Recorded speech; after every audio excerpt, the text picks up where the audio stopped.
Batteries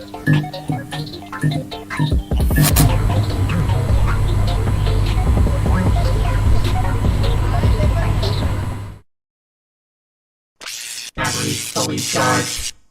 Launch ready for WWE Aftershock in 3, 2, 1. World Wrestling Entertainment Discussion is live. Cue host Owen Finch. What's going on, everyone? Welcome to week 12 of the WWE Aftershock. I am here. Wrong, good sire. Week 13, technically. It's week 13. You wrote week 12, so this is on you. Did I rate week 12 on the title? Well, you did, so I was going based off that. That's a YouTube thing, I think. Because you know what I do? I always just reuse stream settings. So there you go. Yeah, fuck it. All right, hold on. I'm Sloppy shot. It's getting fixed. The sloppy 3. All right, so 3. It's all fixed now. All right, so now it's week 12 officially of WWE. Week 13. Oh, now it's week 13. So you got me screwed up all the numbers. I can't count now anymore. I'm sorry. I fucked up everybody's ability to count. My apologies. But anyhow, so we made it to week 13. All we needed was just a little edit. That was all. I'm Owen the Birdman Finch, and I'm here with Chris.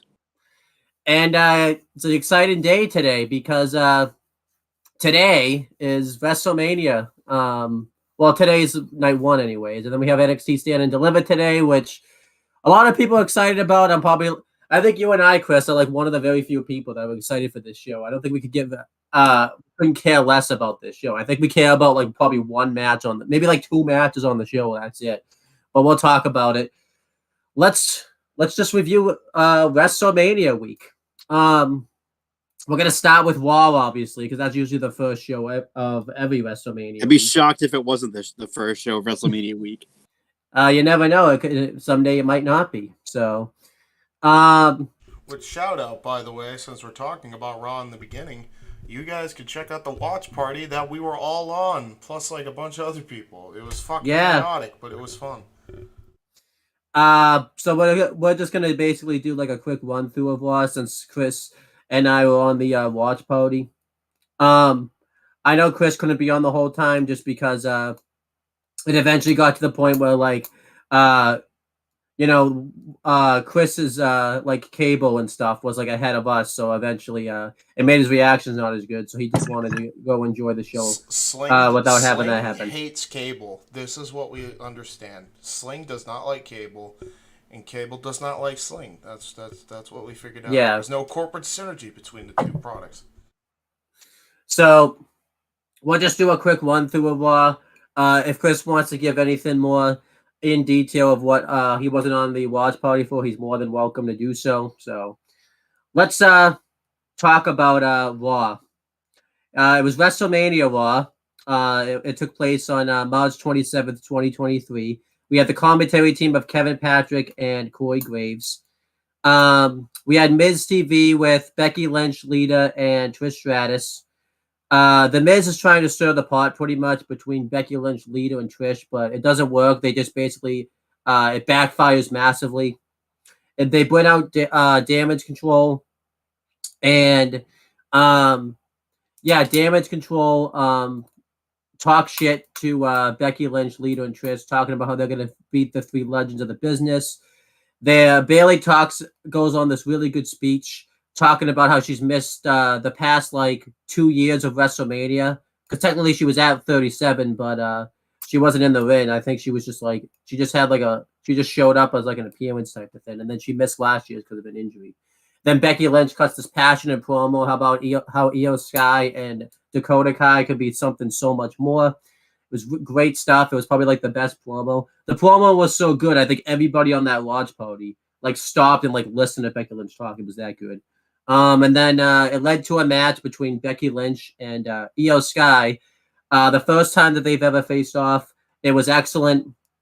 Becky Lynch won with the manhandle slam, but this match was just great. I really enjoyed this. What did you think of this opening segment right here? I liked it. Right person went over. It was a good match. Then we had an Oscar video package. Basically, they do one with Bianca Belair later where they do a video package hyping up both women, where they talked about kind of what they've done in WWE in their careers to kind of hype them up for the WrestleMania match. What do you think of these video package right here? I didn't mind them. They were nice. They were good video packages. I thought Kevin Owens was very nice to Oscar in this video package. He was a very nice guy. So He was. Then Seth Rollins got interviewed. Before he can really talk about Logan Paul, Mustafa Ali tries to come and give him like a motivational speech. But it backfires. Seth Rollins decides to give him the match that he wanted when he was United States champion. So we had that match. Mustafa Ali got squashed. They did this cool thing where Mustafa Ali was like trapped in the tree of woe position, and Seth Rollins hit like a stomp. No, it's just I almost called it the curb stomp, but I feel like you can't call it that anymore. It's just a stomp now. Went right onto his jaw, and then he just hit the regular stomp on him for the win. And then afterwards, he cut a promo on Logan Paul saying he's going to beat him at WrestleMania. This was good stuff. I enjoyed this. What do you think of this? I liked it. It was really good. The two stomps that he hit were insane. Poor Mustafa Ali. I'm surprised he just scrape his head off the mat after that last one. Yeah. And then Omos and Brock Lesnar had their weigh in. They did the weight of Omos. I think he was like about the same weight that he was, maybe a little bit less at Crown Jewel. And then Brock Lesnar comes out. He starts laying waste to the security. He takes the fight to Omos, but while Brock's laying out security members, Omos grabs the scale and he hits Brock Lesnar with it, and he falls outside the ring. He just holds on to the scale like it's nothing, like it's like light as a feather.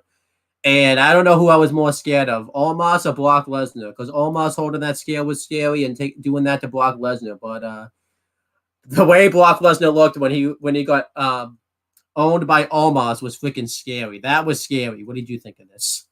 Horrifying. Yeah, this is a scary segment here. I think thank God we weren't in the crowd that night. Brock Lesnar probably would like pulled us over the barricade and like German suplex and like F5 just through the announcers table. This was scary. The way that the time for talking was over, and he said, "Fuck it, I'm just gonna go beat up this big motherfucker." Yeah, this is gonna be a scary match. I think Brock Lesnar's gonna show his dominance on Omos, and it's gonna be scary. We might be hiding underneath the. We might be like leaving the room, like covering our eyes. We might not be able to watch. That's going to be a scary, scary match.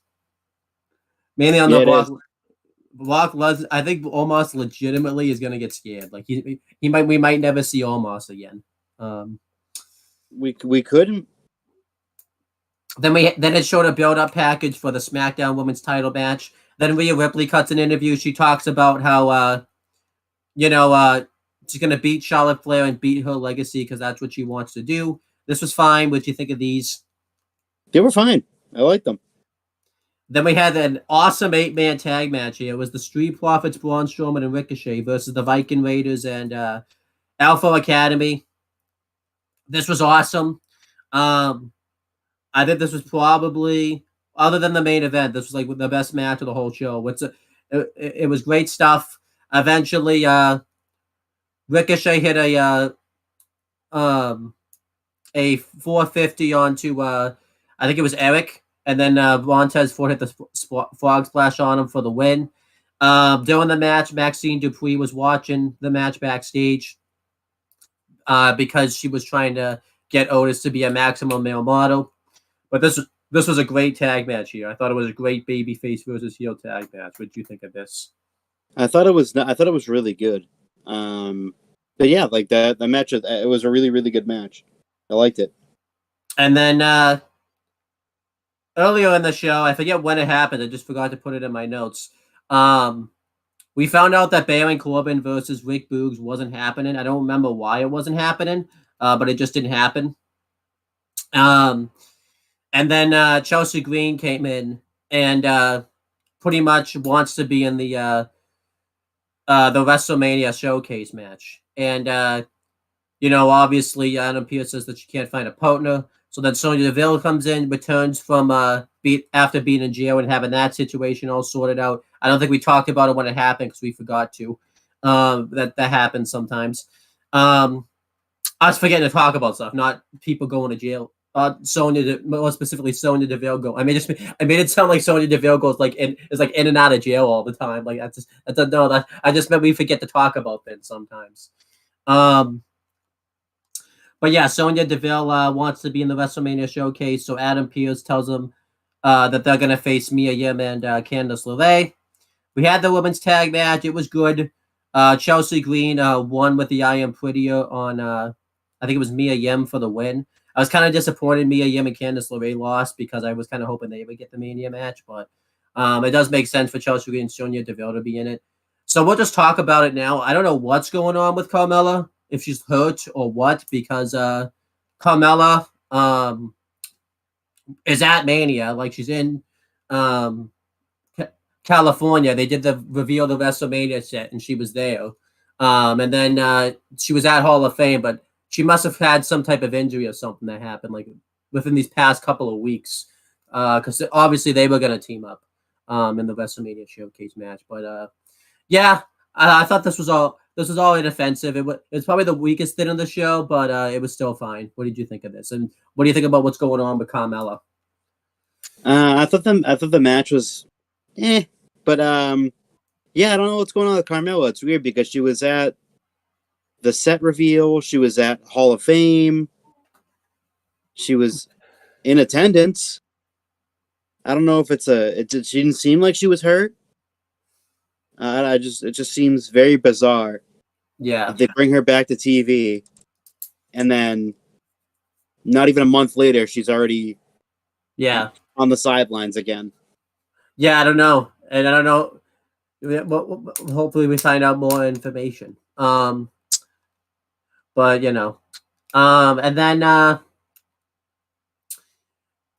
then we had the next thing. Throughout the night, they showed a Cody Rhodes interview. I think we already saw like the Cody Rhodes one. I don't remember exactly when it happens. I forgot to put it in my notes. Where he talked about facing Solo Sikoa and how yes, he's taking a big risk by going into this match, but he needs to prove that he can take down the bloodline and prove that he is ready after years of being in the WWE. And then the Paul Heyman interview was awesome, where he talked about how Cody Rhodes proved that he's not ready because he's taking a risk and taking these matches, and Roman Reigns is just going to pick the bones and beat him if he could even survive Solo Sikoa. This was just an awesome promo here by Paul Heyman and Cody. I thought they were great. What do you think of them? I thought they were really good. I liked them a lot. And then, also we finally got the Roman Reigns. What's the name of that movie that they're doing? Goodfellas. We got the Goodfellas commercial with Roman Reigns, Paul Heyman, and the Usos. With the Joe Pesci where they're at the bar. I think it's like early in the movie where like obviously they recreate the bit where I'm funny to you, like what? Like wait, she was funny. Funny thing is, I this may sound biased. I actually think this is better than the actual scene that happened in Goodfellas. Just because like because Roman Reigns is I think too because in the movie I remember Joe Pesci does all that. He has all talk, but then he never backs it up in the movie. Funny thing is, like Roman Reigns could have actually backed up what he just said to Paul Heyman and everybody. Like that's how good Roman Reigns is. So I love this. What do you think of this? It was great. It was funny.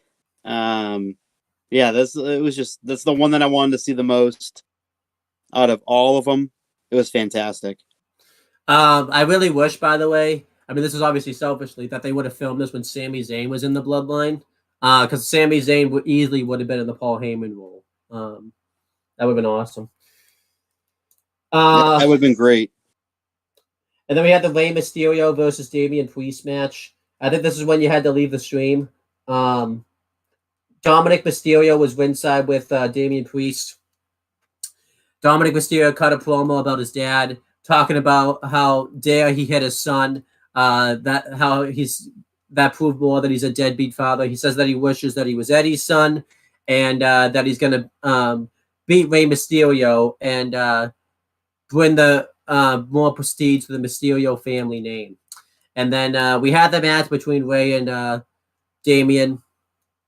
It was fairly quick. I think they were running low on time here, and they wanted to get over that Rey Mysterio was just mad that it had this fire underneath him. Rey went for the 619, but Dominic Mysterio tripped him while he was ringside. Dominic Mysterio and Damian Priest beat down Rey Mysterio, and then eventually Legado del Fantasma run out, and they chase off Rey Mysterio and Damian Priest. I liked this a lot. I figured they would do this on Raw because they wouldn't want to, have Rey on SmackDown doing this since he was going to the Hall of Fame that night. But I like it would be actually kind of cool if like Rey wrestled and went into the Hall of Fame that same night. I thought that would have been awesome. That would have been awesome. But what did you think of this? I liked it. It was a good match. And I like that Legado came out to show respect to Rey Mysterio. Yep. Unlike his ungrateful dipshit of a son, Dominic. Pissant little bitch, Dominic Mysterio. Then we had the next thing. It was the Andre the Giant video package. Well, mainly the Andre the Giant Memorial Battle Royal video package. It showed a video package about Andre's legacy, and it shows like past history of the Battle Royal and what the superstars have done since they won the Battle Royal. I don't think they could show a lot of the Battle Royal winners because a lot of them aren't even in the company anymore. So that's funny. I think there's like 3 of them that's like still in the company. I think it's Baron Corbin, not Rick Boogs, Madcap Moss, and Jey Uso. I think they're the only ones that are still in the company. And Braun Strowman. I forgot Braun Strowman because I forgot he won at one time. Like the second one, I think. Yeah. Second or third one, I forget. I think if I remember it, no, Big Show won the second one. Who won the third? No, the third one was Mojo Rawley. Figure it out. Yeah. Who was 34? Who won it at 34? Was it I think 32 was Corbin. I think 32 was Corbin. I think 34. He debuted at 31, right? Yeah. Yeah. No, 30. 30. 30. So he was the third one then, Corbin. Yeah. Yeah. So goes a while. But then anyhow, then the Good Brothers and Johnny Gargano are backstage. They're happy. They're in the Battle Royal, and they go get beers together. What a bunch of freeloaders the Good Brothers are. They can't even go buy their own beers. They have everybody else buy them for them. Exactly. Because they're boys. And then Rick Boots comes out, and he's so excited that he's in the Battle Royal.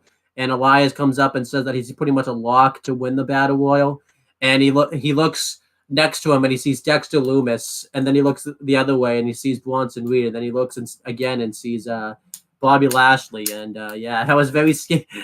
That was probably, I think Elias was scared there. Like, but then Brock Lesnar didn't walk up because he would have been like, I don't even think he would have shown up to the Battle Royal. I think he would have just like been like, okay, I'm just gonna take. I think he would have cried himself to sleep. Yeah, I think he still did, anyways. What do you think of this backstage segment here with all the Andre the Giant Memorial Battle Royal participants? I liked it. I thought it was, it served a purpose to show you who's in it. And at the very end, I think Elias crapped his pants. Yeah, I think he did.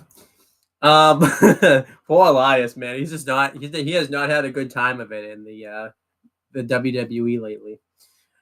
I think both him and his brother haven't had a good time in WWE lately. His brother's dead, and he got fucking squished into the mat. He had to be scraped up like a spatula. Because Vic Boots so bought it. Because Vic Boots so bought it that Elias wanted to fight him. What terrible friend.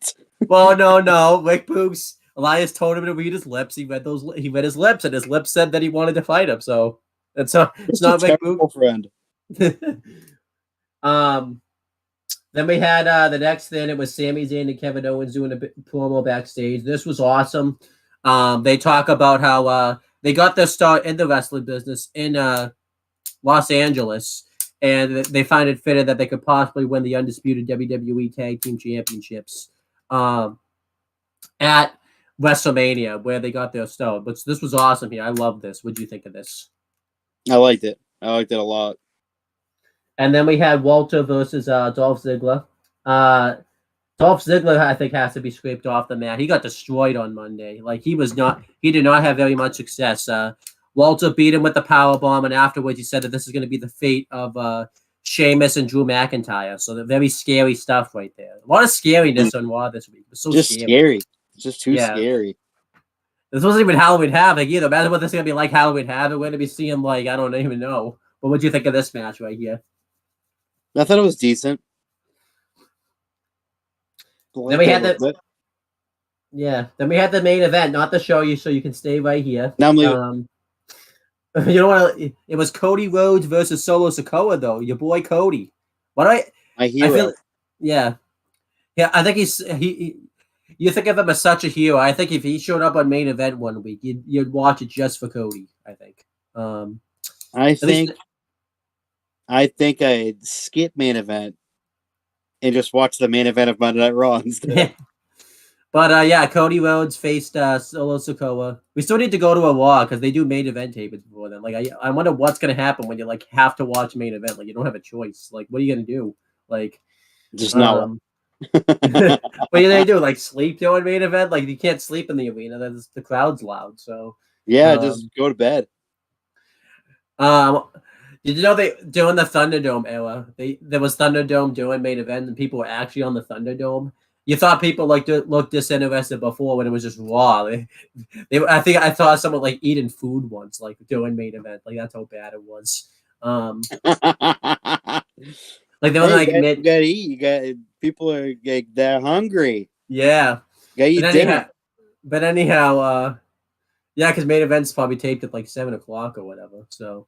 But anyhow, though, we had the main event of Raw. It was great stuff. Both of these men really took it to each other. Eventually, the Usos ran out, and they tried to interfere into the match and distract Cody, but it failed because the other heroes, Sami Zayn and Kevin Owens, come out, and they fight off the Usos, which allows Cody to hit the Crossroads. After 2 Crossroads, by the way, he beat Solo Sikoa, and this was Solo Sikoa's first loss since he joined the Bloodline. This was great. I thought it was he should put over Cody like that. That is absolutely right. Yeah, this was fantastic, and I loved it. What do you think of this? This match was awesome. I loved everything involved, and good for Solo Sikoa for putting over the young talent Cody Rhodes. Good for him. Good for him. Yeah, so I thought that was Raw. I thought it was fantastic. I'll give Raw like an A. That was just a fantastic go-home show to WrestleMania. I think this might have been like the best go-home show to WrestleMania in a while. I don't remember I think the last good one probably before this was like, I don't even know.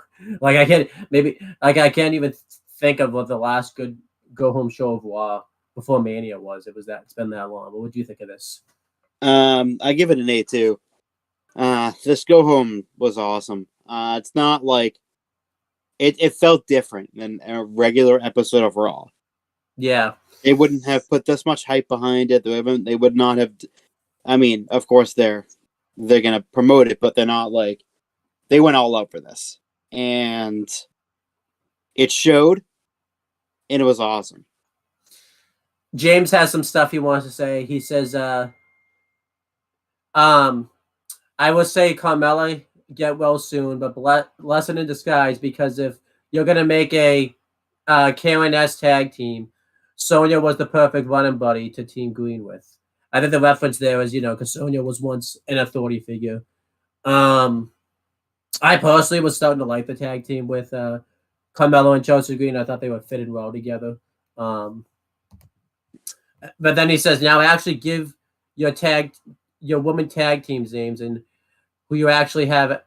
I think he's saying this to the WWE, not to us. Yes. Oh, so let's give them tag team names. But he said you actually have a halfway decent tag division that people can somewhat get invested in, which I agree with for the most part. And he said also just figured it was worth mentioning. Randy Orton and Jay White are both in LA. I don't think that's a coincidence. Is it a coinky dink though? Could be. Maybe they. I mean, Rey Mysterio just went into the Hall of Fame. That could be why Randy Orton's there. You never know. So, at least on the Randy Orton side of things, I don't think. Maybe Jay White's there because the Great Muta went into the Hall of Fame and he wants to go support the Great Muta. You know, that's. Yeah, I mean they worked in the same. They worked in the same company. They did.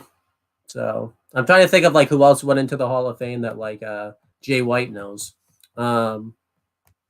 I mean, Stacy Kibler. Well, Randy Orton and Stacy Kibler dated at one point. I mean, so that could be why Randy Orton's there. So, yeah, I mean, you never know. Yeah, never know. Let's. We've delayed the inevitable enough. Unfortunately, this week, Chris, because I did the Raw notes this week, just to kind of do like a quick run through. You have to do the NXT notes. And I feel bad for you because I think you were probably reviewing like the worst NXT like episode I think that's ever happened on TV. We've already established that the one where all the women were on it was the worst of all time. I don't know. This one's pretty close though. Kill me now. By the way, let's remember how we talked. Remember how we talked. Wait till you hear what the Shawn Michaels decided to throw at NXT, the go home week of WrestleMania. This is the go home show. Yo, I'm sorry. This is Nick Gage. I heard someone wants to get killed. You want to join the murder, death, kill gang? No. Yeah. I don't actually. Please don't kill me. I'm not James. This is Nick Gage. But yeah, anyhow, Chris, why don't you take us through this wonderful show right here? Jesus. Okay. Yeah, this is the show that Sean Hickenbottom put together for us this week. Of all weeks. Of all weeks, the go home show, and he did it so half-assed that it made me care even less for it than I already did. Now, I'll also say this. I always wait now to watch NXT. I just like, okay, I don't feel like watching it.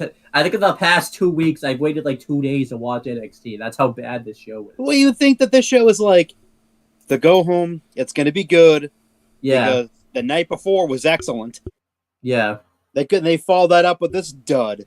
Yeah, take us through this freaking dud right here.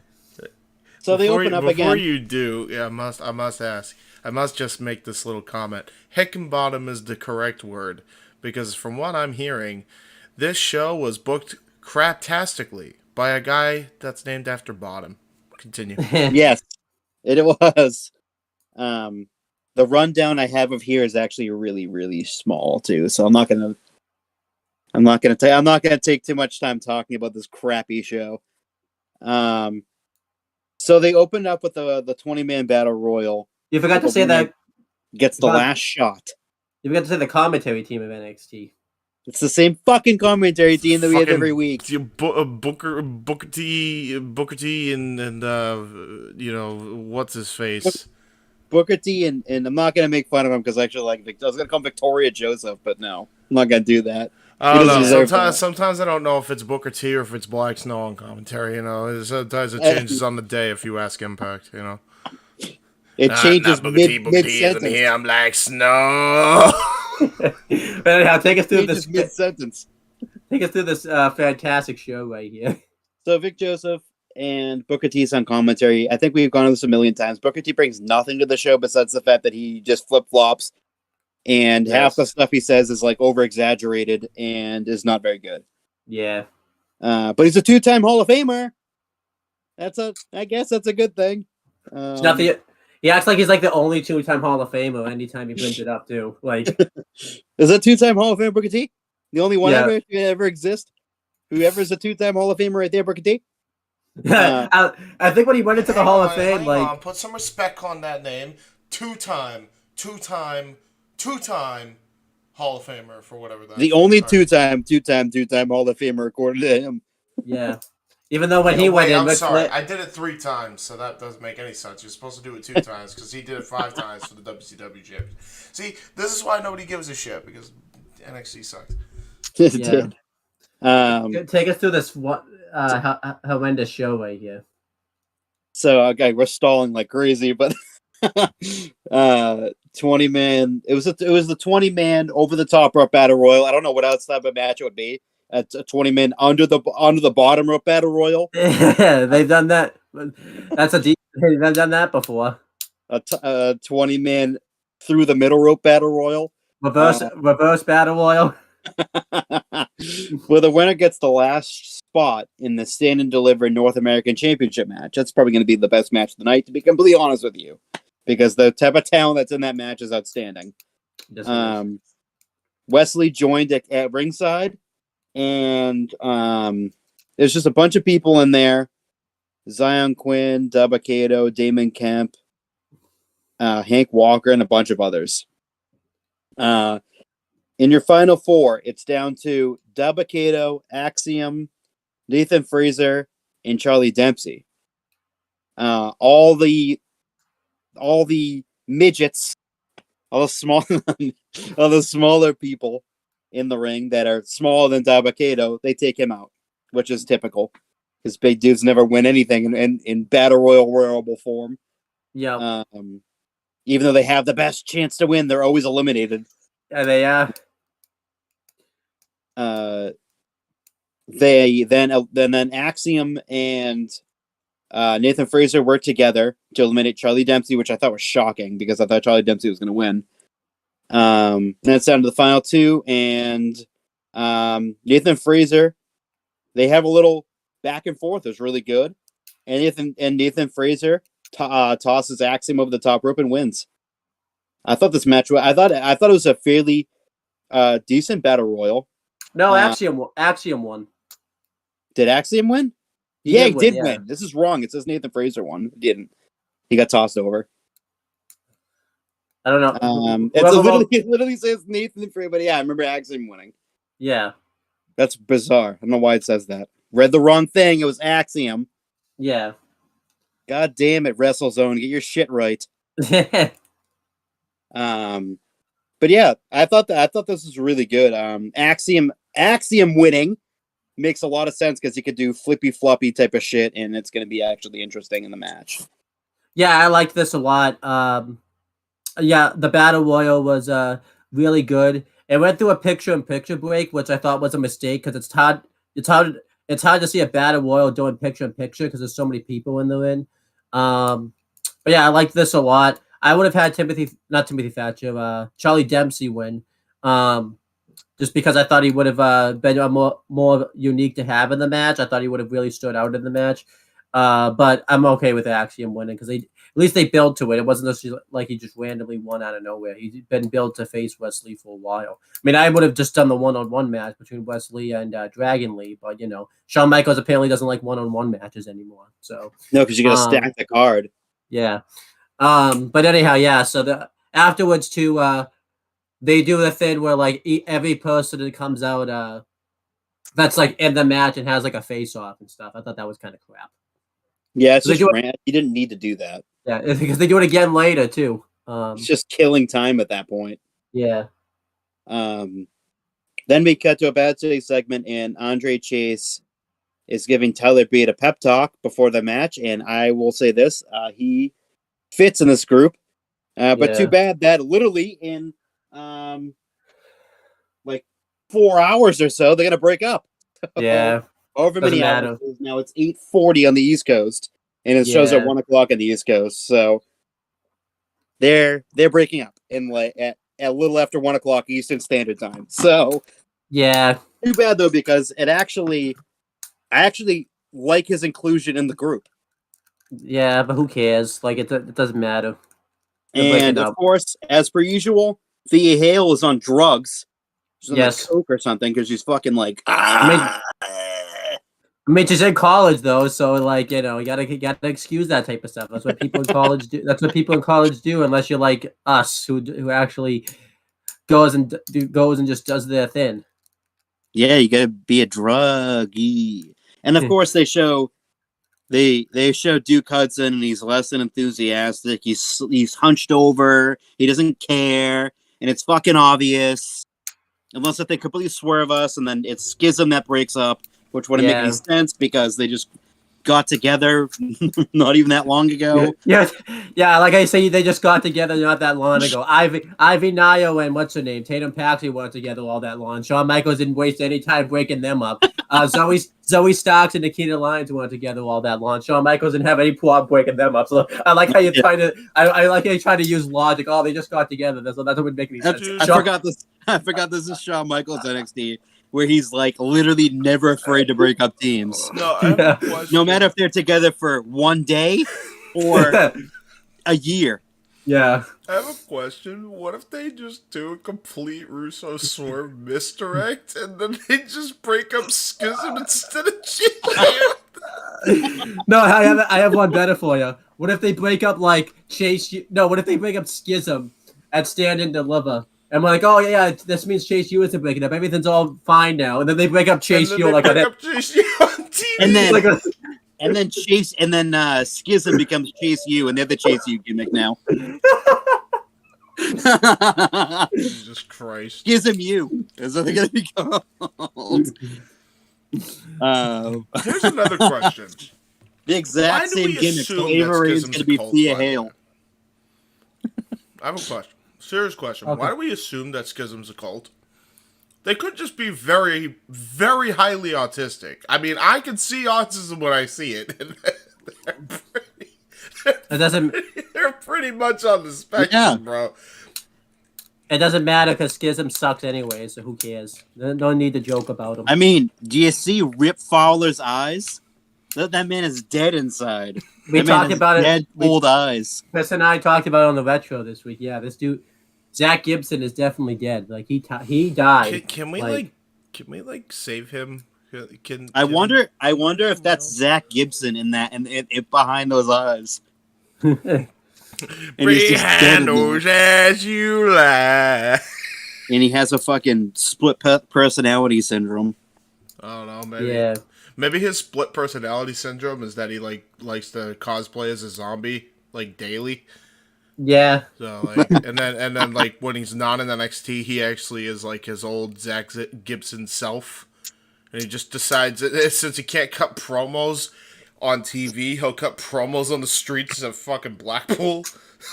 That'd be awesome. Oh my god, I can't be at TV. Sorry. Yeah. They should just call up Grizzled Young Veterans, be Grizzled Young Veterans again, and never. What if they aren't grizzled? What if they aren't young and they aren't veterans? I will say, as cool as the name sounds, it doesn't make any sense grammatically. They're young veterans for that's literally the exact opposite of each other. But technically, Tyler Bates, he's 21 years old, but he's been in the business since he's a veteran. He is a veteran though. He actually has legit experience. Yeah. But anyhow, continue with NXT. So we have the stupid segment that we have every week with. I'm not even gonna fucking mention what goes on in this segment. All you have to do is just watch the stupid segment, and it's Jensen and Briggs with Kiana James and Fallon Henley. I can tell you right now, I don't give a fuck. Yeah, pretty much what this was Kiana James told Briggs and Jensen, not Brooks and Jensen, that she got them a match, and if they win the match, they're in the NXT tag title match becomes a fatal 4-way match. And then Fallon Henley's like, you're not going to tell Brooks what's going on, right? And Kiana James like, yeah, I'll tell him after the match. So that was that. That was terrible. Just awful. It's just not good. It gets why worse are they later. doing this? Gets worse later, though. Why? Enough. Shawn Michaels thinks this is. I bet Shawn Michaels so proud of himself when he writes the storyline every week. He's like, "Oh, this storyline's the best." I thought that the blandest tag team in the history of professional wrestling Katana Chance and Kaden Carter were bad tag team champions. At least they defended their titles. Yeah, they haven't defended. Have they defended their titles once yet? They haven't teamed up. Have they appeared for more than one segment together? They haven't had a team. They have not had a tag team match like together since they won the belts. I don't even think they've appeared in back-to-back segments together. They have not. What the fuck? I think I'm smart. I got the book now. I tried to book good television weekly, but I suck. That is true. He fucking does awful, suck. Dude, I watched like one episode of NXT, and it was the fucking shits. It gets worse every week. Yeah. The funny thing is, like, last week's was probably such a great show, but you know, like that fucking, the Monday Night Raw effect where the show was good the prior week, but the show's good this week, but the show's immediately gonna suck the following week, and the show before this one sucked, so you automatically hate the show that was good. Like this is what NXT is now. NXT has taken the place of Vince McMahon's era of Raw. That's what NXT is now. It literally is. You get 2 weeks or 3 weeks of shit, and then you get 1 week that's average, and then you get a month worth of shit. Yep. Yeah. Yeah, 1 week that's average. That's generous, by the way. I mean, the week you're talking about, James, too. Chris and I only gave that week of episode of NXT like a C-, and it seemed like the best show that NXT had done in like a month. Like it was a C-. Yeah, you gave them the at least you tried grade. You gave them the Chris Dodd special because I was a C student. Yeah. And James, the only reason that got like a C- is because Ilya Dragunov and Jordan Devlin had like a barn burner on NXT, so that's why it's a freaking C- because Ilya Dragunov and Jordan. Chris, for real, let's be real. I think you have tried harder in algebra than Shawn Michaels has tried booking this god awful show. Like, honest to God, I don't even think he's trying. I think he's just half-assing it just to collect a check. Oh no, he is half-assing. There's no two ways around it. He's absolutely murdered this brand. Continue talking about you know what the funny thing is too, this brand sucked before when it was in the 2.0. No, it didn't suck, but like there were weeks I think we blamed it on Vince because Vince was overseeing everything. Now Shawn Michaels has no excuses anymore. You know what? I believe in every word Shawn said now, that he has been booking NXT since Triple H's cardiac event. I believe it now. Because nothing has made sense since he's taken over as the head writer. Nothing of this shit has made any fucking sense. Not one iota of sense. None of it has. But yeah, Chris, take us through the next match. So, next we have Tyler Bate with his Chase U cohorts versus the big, bland, and unwonderful Von Wagner. Tyler Bate does some nice flippy shit near the end of the match, and at one point Duke Hudson pulls the rope down and does a flip dive, even though Duke Hudson looked like he didn't even want to do it. And he looked back at him like he was his best friend, but he wasn't. And then he hits him with his finisher and the fucking whatever the hell it is, the almost like a Spinal Tap type of move. And then it's just a spiral tap, legit. And I mean, it's a good match. I can't say it's not bad. Yeah. It's good. It was good. I can't lie. The match was really good. I liked it a lot. Maybe because of like Tyler Bate. Well, I mean, Tyler Bate could be like one of those fuckers in GCW and wrestle a goddamn blow up doll and make the match look good. So that's not saying much, really.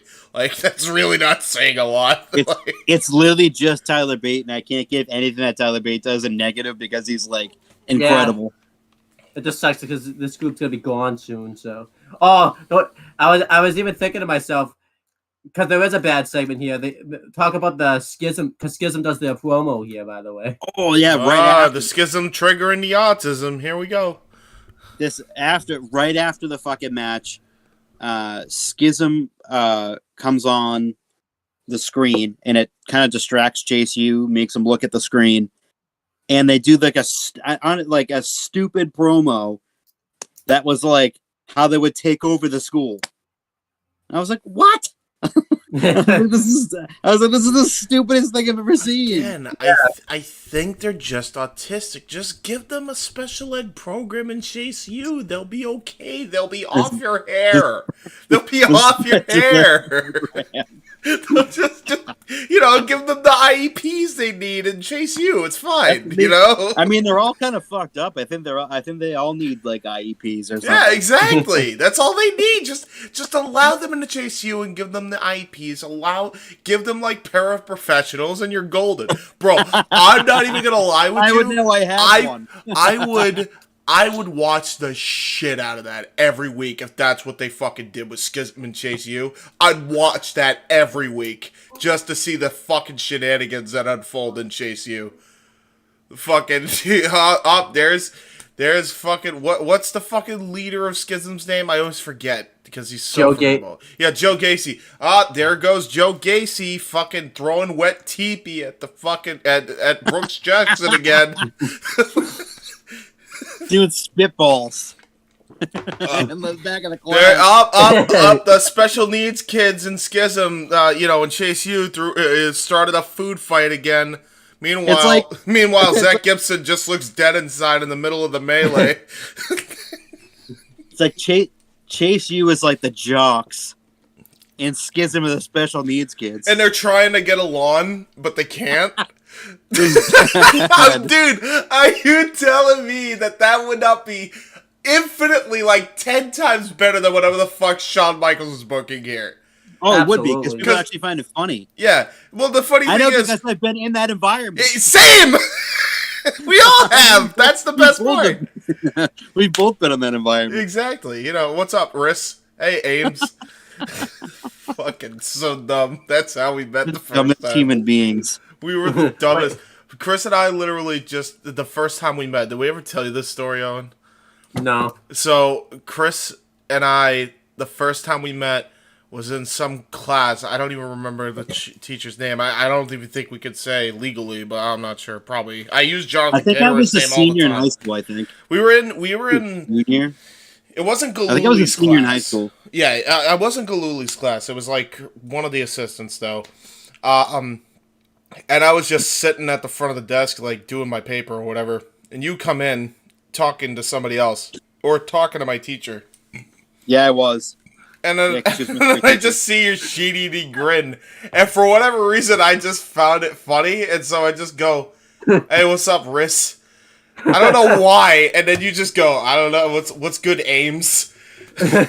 That's how we introduced I don't even ourselves. know. Like, this was a bizarre thing. I remember that, too. Because I wanted to go talk to the teacher because she was my favorite teacher. Right, yeah, right. She was also in control of, like, my IEP, too. So I wanted to go and talk. That's what it was. Yeah. So there you go. A little history lesson. Bizarre. Just to get you through this NXT just a little bit easier, guys. Yeah.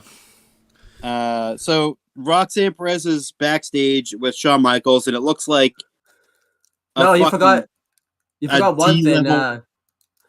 Before that even happens, remember I predicted Roxanne Perez was returning this week. What I was thinking was going to happen is she was going to have like this grand return, just to come lay somebody out, like the typical way you do a wrestling return. Not in Shawn Michaels NXT. She's just shown backstage, and she asked like some random person backstage, "Hey, where's Shawn Michaels? He's eating Gorilla right now." She's like, "No, he just went to his office real quick." And then she's like, "Oh, okay, I'll just go meet him there." Like it was like the weirdest return I think I've ever seen in my life. Like she's been going for like bizarre. But yeah, then talk about the tailbone segment we get. By the way, Roxanne Perez might never be able to recover from this now, by the way. She might be ruined forever.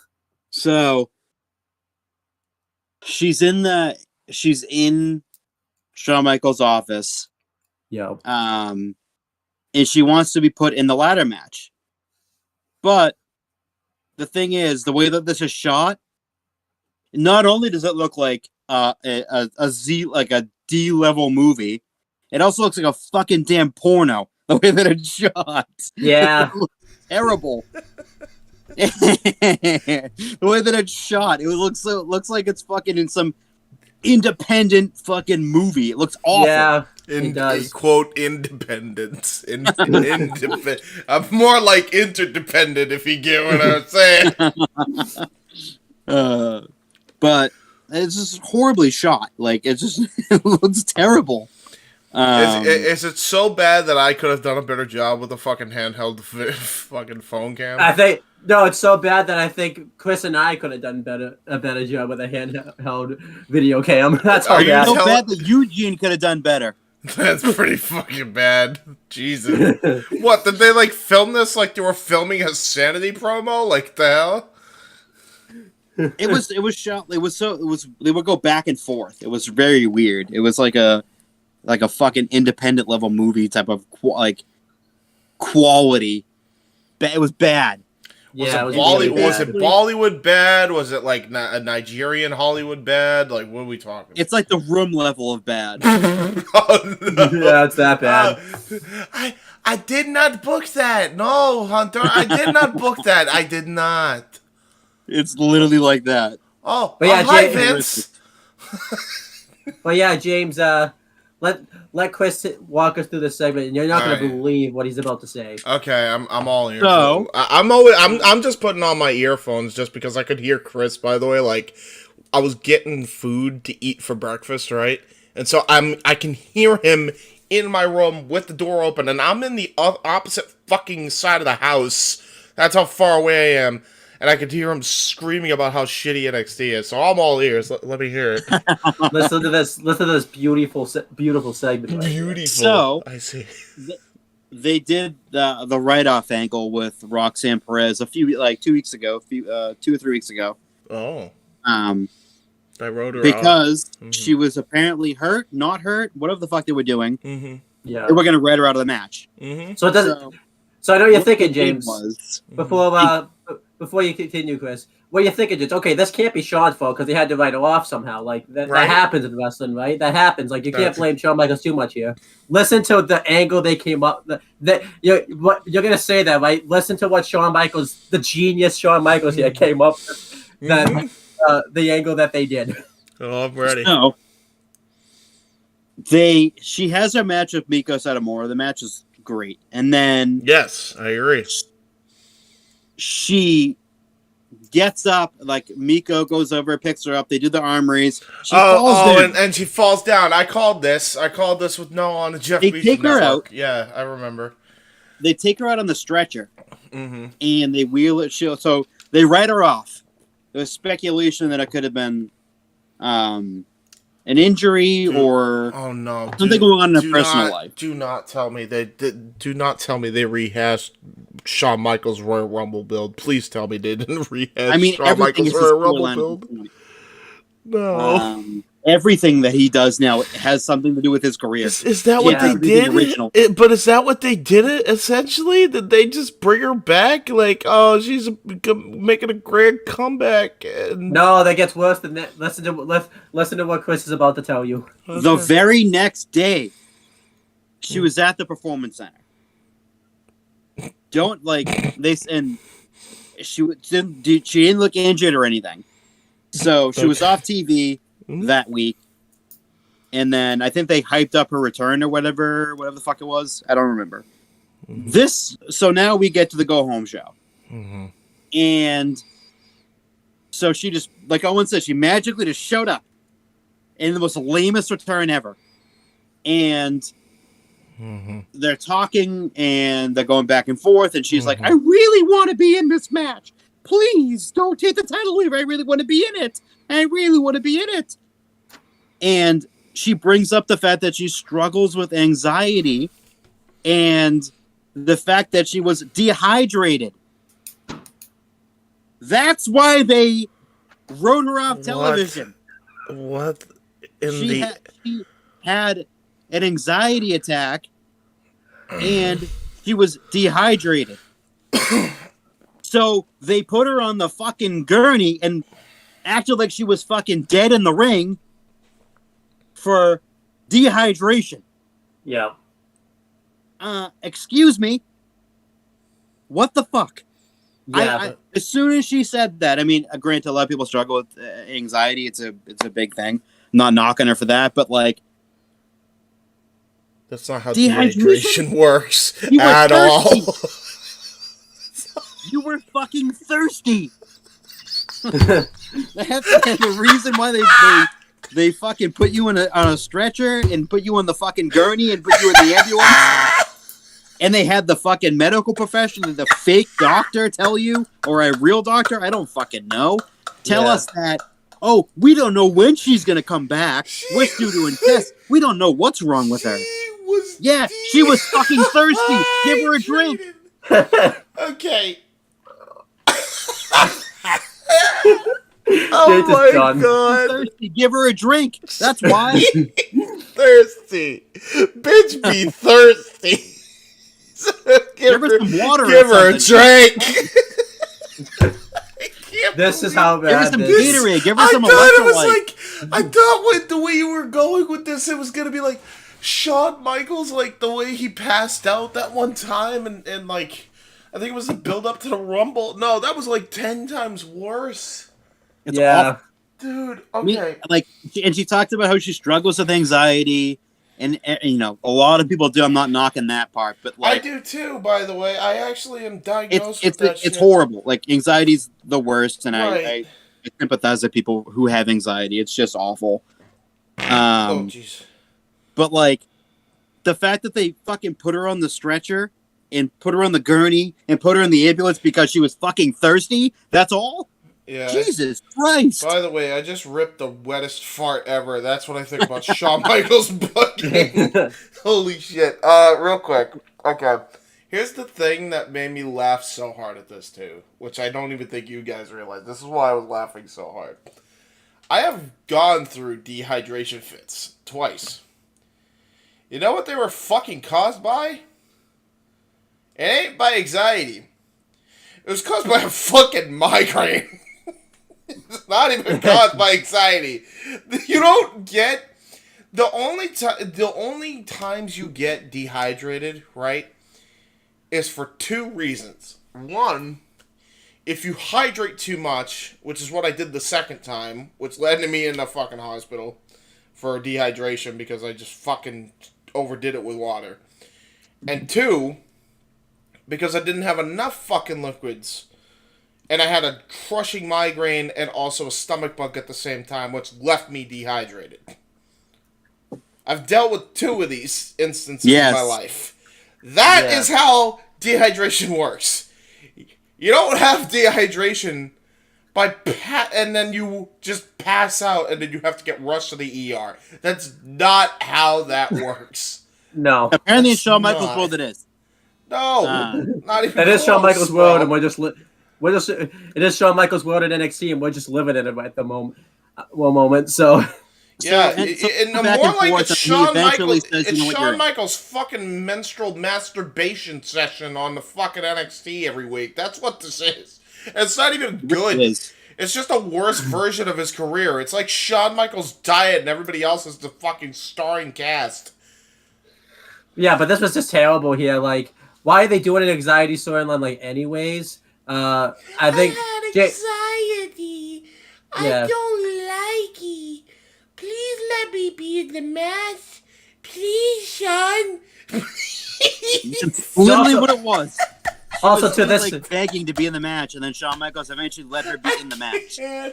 Also, Chris, I think the worst part about this, you didn't even know whether or not she was still the champion until until she said I want to defend my title. Like, you didn't even know. Stripped her the championship, and then they didn't do it. They didn't. That's because They literally said she was stripped of the title, and they didn't do it. Because she had a tantrum and begged.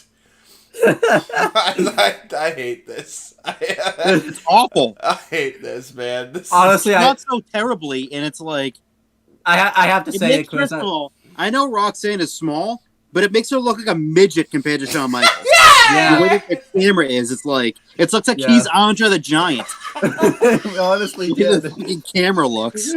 He looks like he's fucking massive compared to her. I don't know why he looked so big. It was just like made it look like she looked like It's the biggest shit.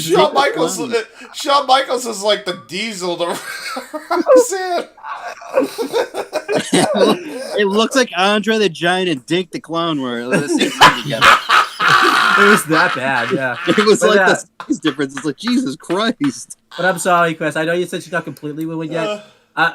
Roxanne Perez ruined. Like she should honestly drop the title this week and go to the main roster. Triple H would save her career. I would go back to Ring of Honor because chances are I'd go anywhere because she'd probably be used like 10 times better anywhere else than the Shawn Michaels. Because this is bad. Like this is awful, just not dude. good.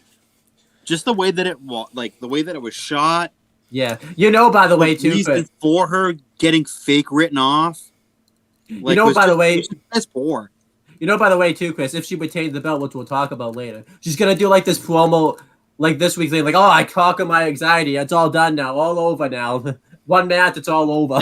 It's like, oh my god, I hate it so much. She passes out on top of the ladder so much. And falls, and that's how she loses the title. Wait, what? What if she goes to the top of the ladder and then passes out and falls off the ladder through tables? Nobody even pushes her off. Oh Jesus! That would be the worst possible outcome. I bet you it happens. I bet you it happens. James, if that does happen, I hope you're doing live commentary tonight because I know during the commentary you have I won't be, but I know Noah Foster will be. Noah Foster. I think Noah Foster. I know Noah Foster used to try to be like professional and stuff when he does live commentary. He'll fucking throw a bitch fit. I can already see how this is gonna go down. I think he'd throw a bitch fit if you were on the call. I think like you would just laugh. He would just like I think the whole freaking laugh. The last NXT show I ever called, I started laughing because of Schism, and mainly because of fucking what they've done to Simone Johnson, making her look like goddamn Mario, the fucking goth version. But but this segment was awful. The worst segment I think NXT has ever done in their lives. Dude, that's pretty shit. I gotta admit, I've heard some wrestle crap in my time. That may be top 5, bro. And I've seen some Vince Russo shit.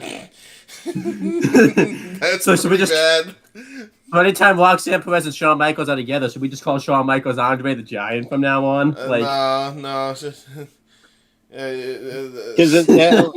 it was a vast height difference. It was. No, we can. It was a POV cam. The way that they fucking shot it. A POV cam. Yeah, it's the referee cam, but it's the Rock's eye cam. It did seem like Chris too. Like they weren't even like the same room some of the time. Like when they would like Roxanne Perez did something like they were like separate and stuff too. Like are you telling me that Shawn Michaels and Roxanne Perez were not in the same room together at the same time? This one time. I think so. I mean, they could have done it that way, but I think they were. All I know is at least Shawn can finally. I want to move on from it. At least Shawn can finally be called Big Sean, like he always dreamed. Yeah. Okay, it gets worse. I think it gets worse though. It does because this next match might be the worst of all time. Elektra Lopez versus Valentina Feroz. Yeah. I'm not like. I don't think any of these. I don't think either of these women know how to wrestle. Yeah. I really don't think they do. Because this match absolutely fucking positively sucked.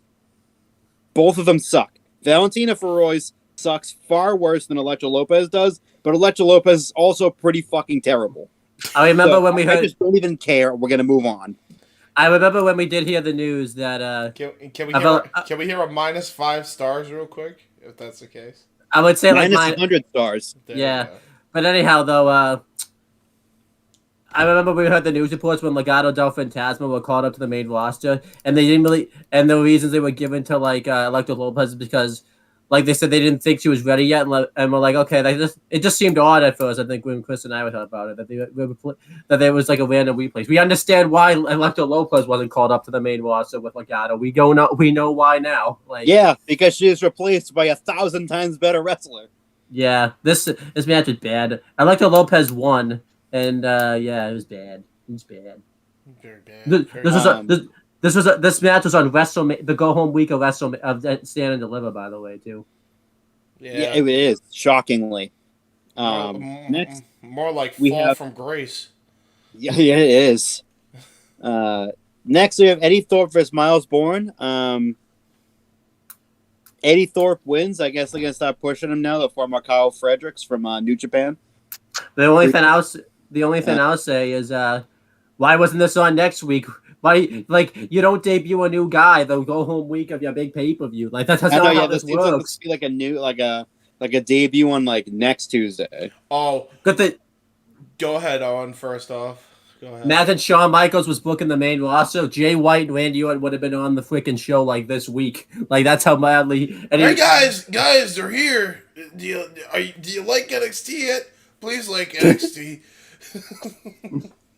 But yeah, this match, like nobody cared about it. I've seen Eddie Thorpe have way better appearances on Level Up than I did here.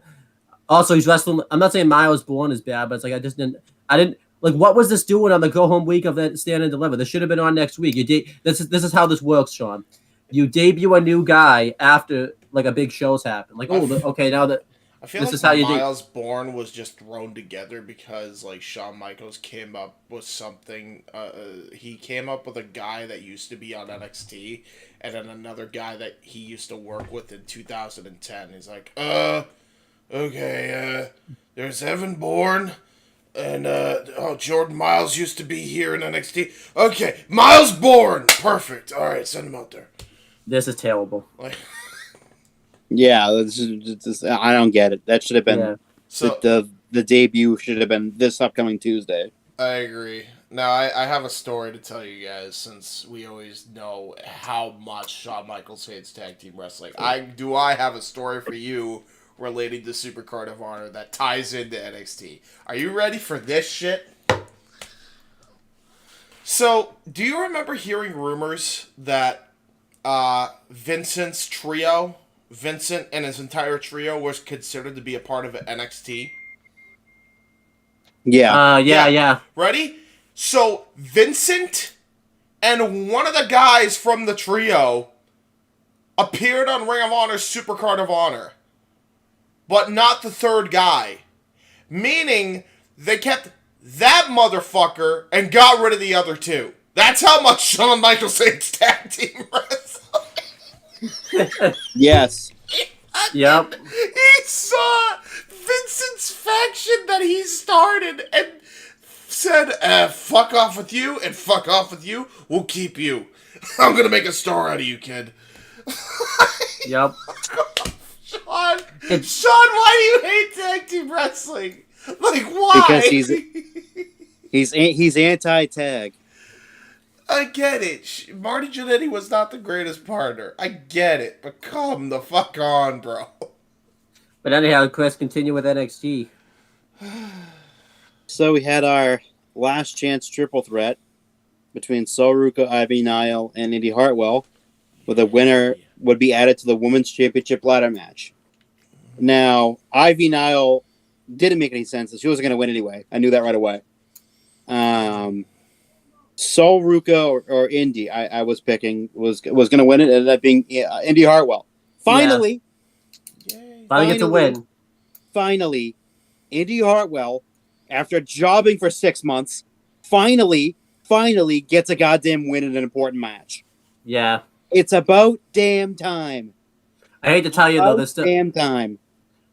This is a positive, but there is a negative that comes out of this match that we have to talk about.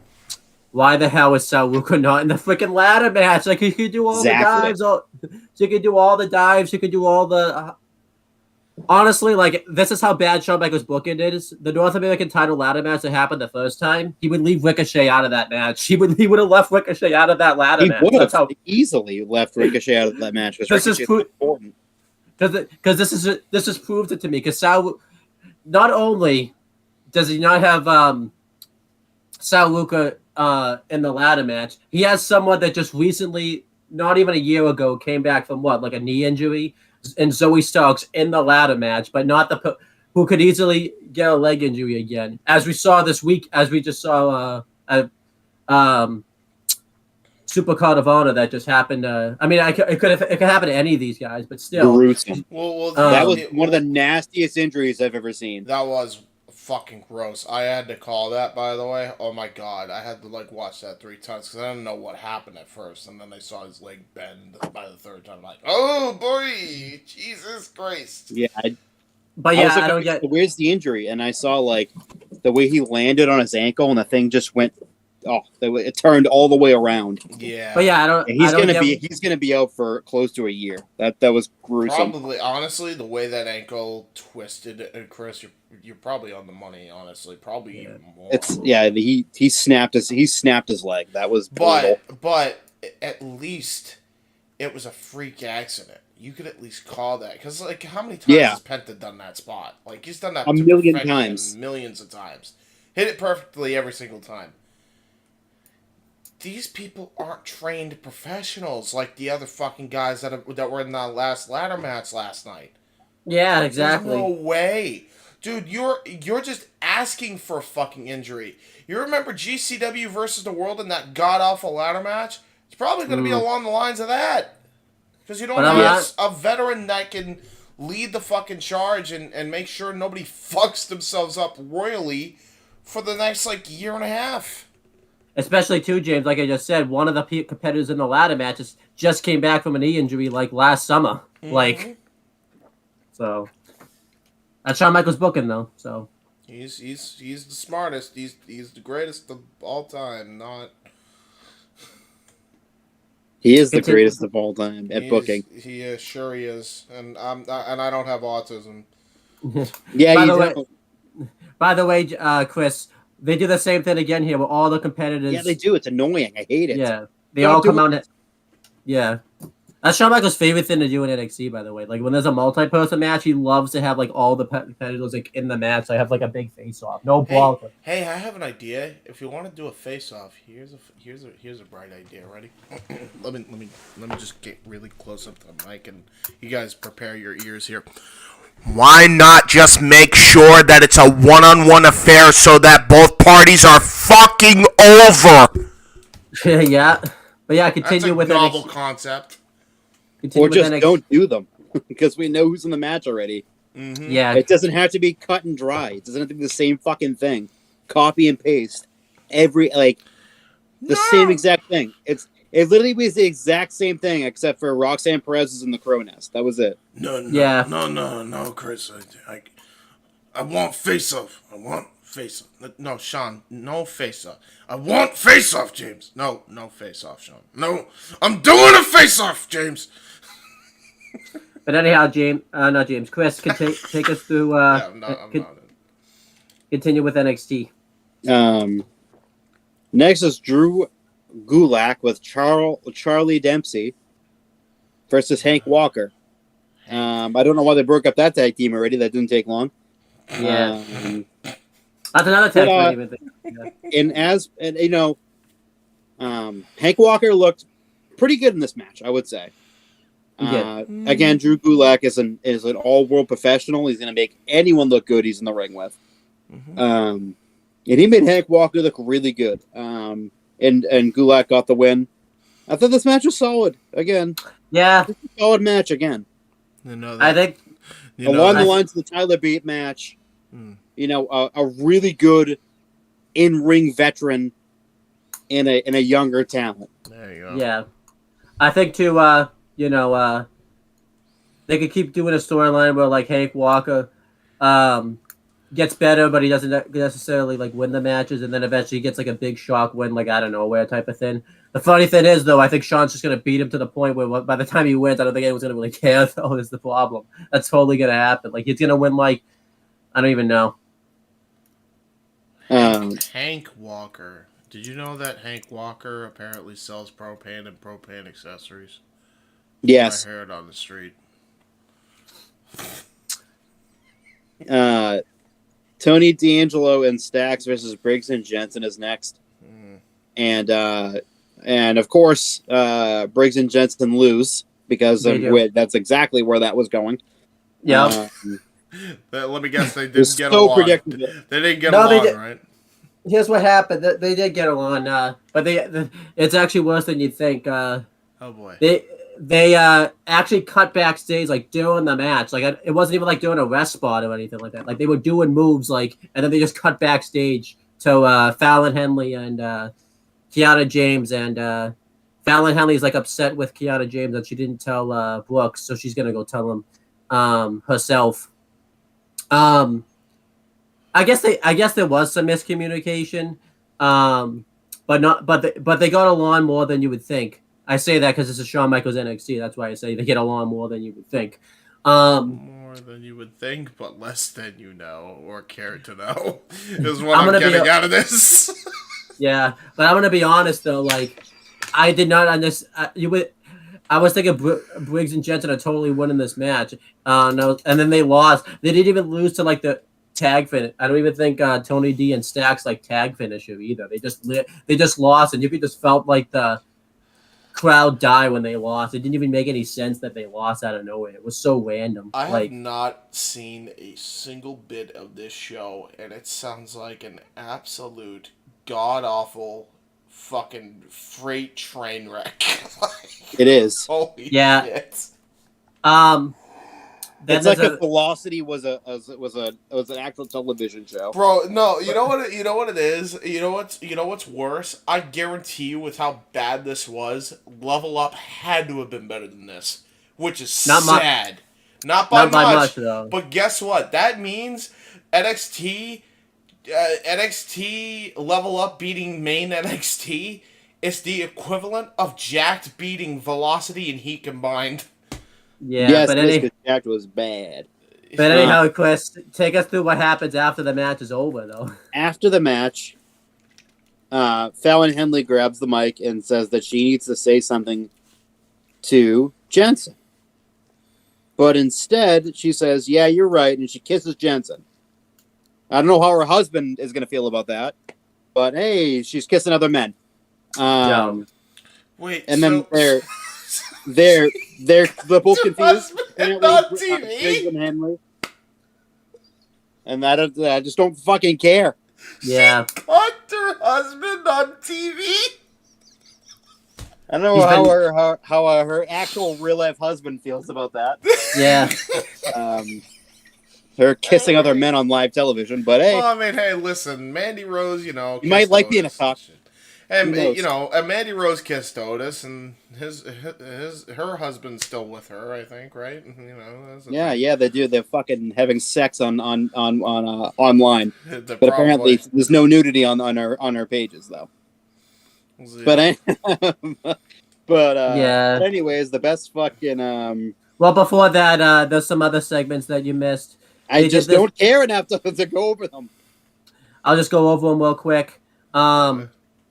Pretty Deadly did like a preview show, like the whole episode. Like it was split up throughout like 4 segments of the show where they previewed Stand and Deliver. It was really weird because these were clearly taped earlier in the day, and it made the show look so fake because they talked about stuff that like happened in NXT, but even though these were taped earlier in the day, so I don't know if they were reading the dirt sheets or what. I don't know what was going on there.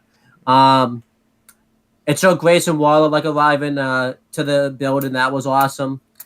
It showed Prime Target building up the NXT Championship match. This might have been like the worst Prime Target I think I've ever seen. It was really not good.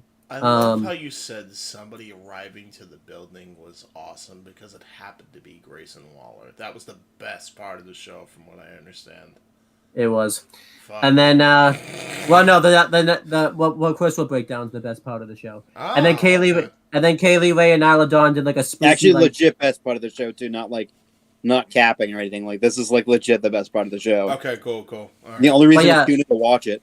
Okay. Yeah, cool. Kaylee Ray and Nyla Dawn did like a spooky video package talking about the tag champs and stuff. And then Gallus did an interview talking about the NXT title match, and it wasn't good. These witch friends aren't going to last like 4 weeks. I hope you know this. I never really got into Gallus on the mic. I've never been into them. They're never that interested on the mic. So. You know why? Because they're missing a serious key component to the group. I don't know what the fuck is going on with Joe Coffey. Why is he not with the group? They all got their visas fixed. Where the fuck is Joe Coffey? I don't know. Wait, no. It all makes sense. You know, apply the principle to Vincent's 6-man, and now just apply that to Gallus. You know, it all makes sense. But yeah, Chris, take us to the best segment of the show this week. There we go. So it's the contract signing between Grayson Waller and Johnny Gargano, which we've said numerous times the last few weeks. This should be for the NXT Heavyweight Championship.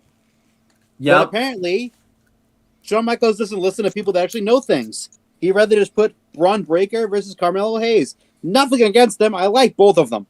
But this match right here, far more entertaining than that fucking match. Yeah. And less predictable than that match is. And you know how we know that's far more interesting? Because they went on the go-home episode. The NXT, the competitors for the NXT title match were not there. They were just in a video package, and the people mysteriously not there for some reason. They just the did a video. Heavyweight champion and his number one contender are not even live on the show. Yeah, but yet Johnny Gargano, who's not even on the show every week, by the way, he's probably going to be done after this week, and Grayson Waller were both on the show this week. That just shows you how bad Shawn Michaels screwed up this like the NXT title match. Oh, horribly, because people care more about this match. Yeah. Because Grayson Waller, arrogant, egotistical heel, but at least like in a they dick. Like to hate him. But again, it's like the crowd likes both of these guys. Yeah. The crowd does not really like Braun Breaker anymore because it's the same fucking cut and dry formula. And Melo's over because Melo's really fucking good.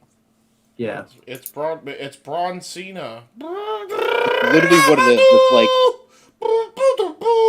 if you literally watch the show every week, it's the same fucking thing every week with Braun Breaker. Yeah. All the matches are the same. It's literally like Super Cena times 10. It's the same fucking thing over and over again. Absolute clockwork. It sounds to me like he literally is just Cena, but if he was like a Steiner. He's like a John Cena version of a Steiner that doesn't have mic skills.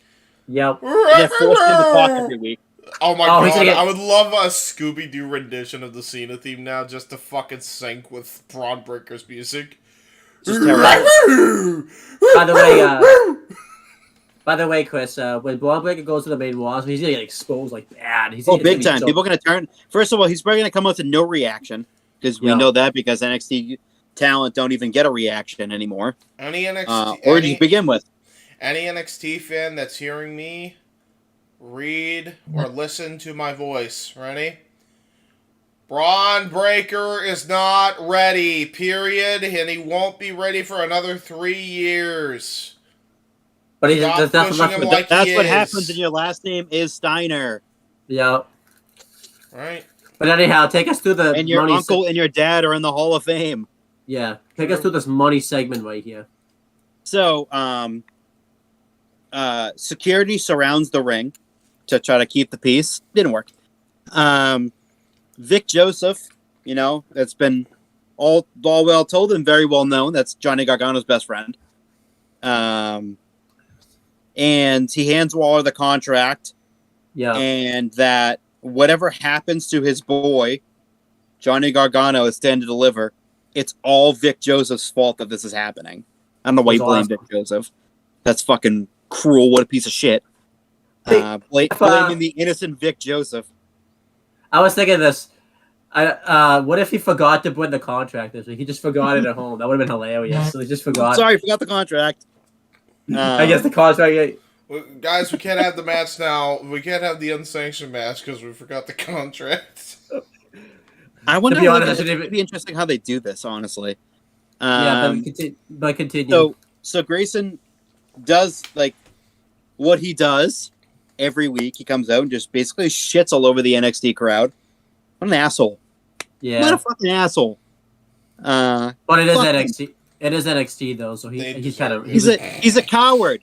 That Grayson Waller. He sits out in front of Johnny Gargano's house, stalks his house, refuses to read my comments. What an asshole! Refuses to read my comments. I was commenting on his live many times trying to get him to fucking read my comments, and he wouldn't do it. What an asshole! He was responding to everyone else but me.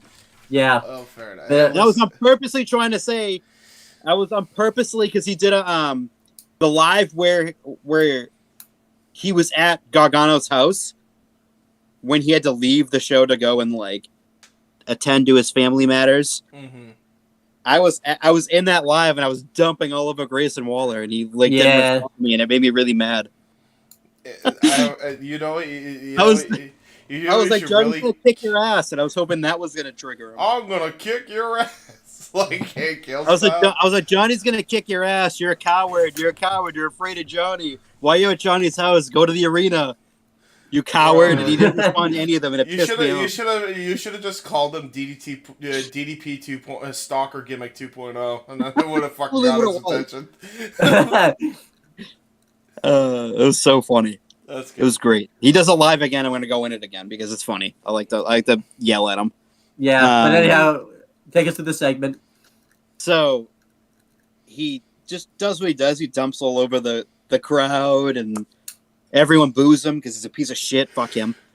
And about his experiences, he says he stole the show at War Games, but all anyone could talk about was Johnny wrestling, which they did because he's better than you, and he knows it.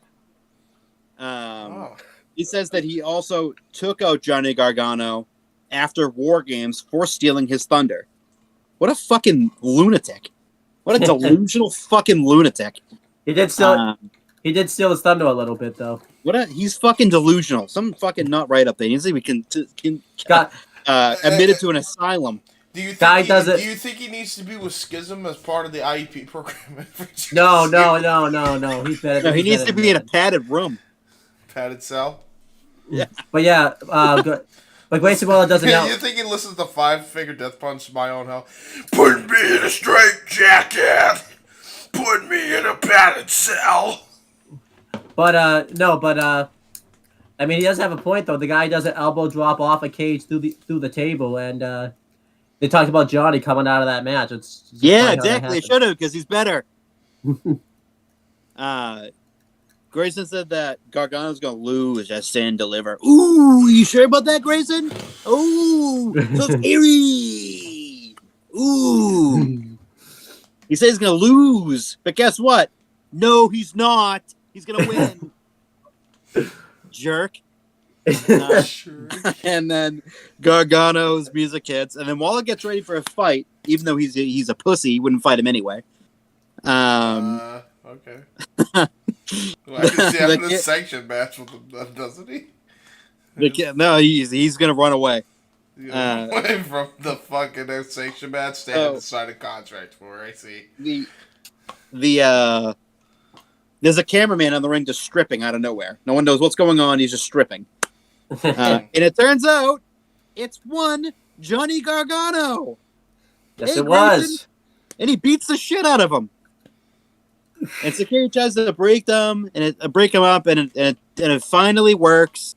They're finally separated to end the show, and we don't know if there's going to be an unsanctioned match at Stand and Deliver because he never signed the contract. Never signed the contract because he took too much time hot dogging it out there. Hot dogging and grandstanding. Lollygagging around, Grayson.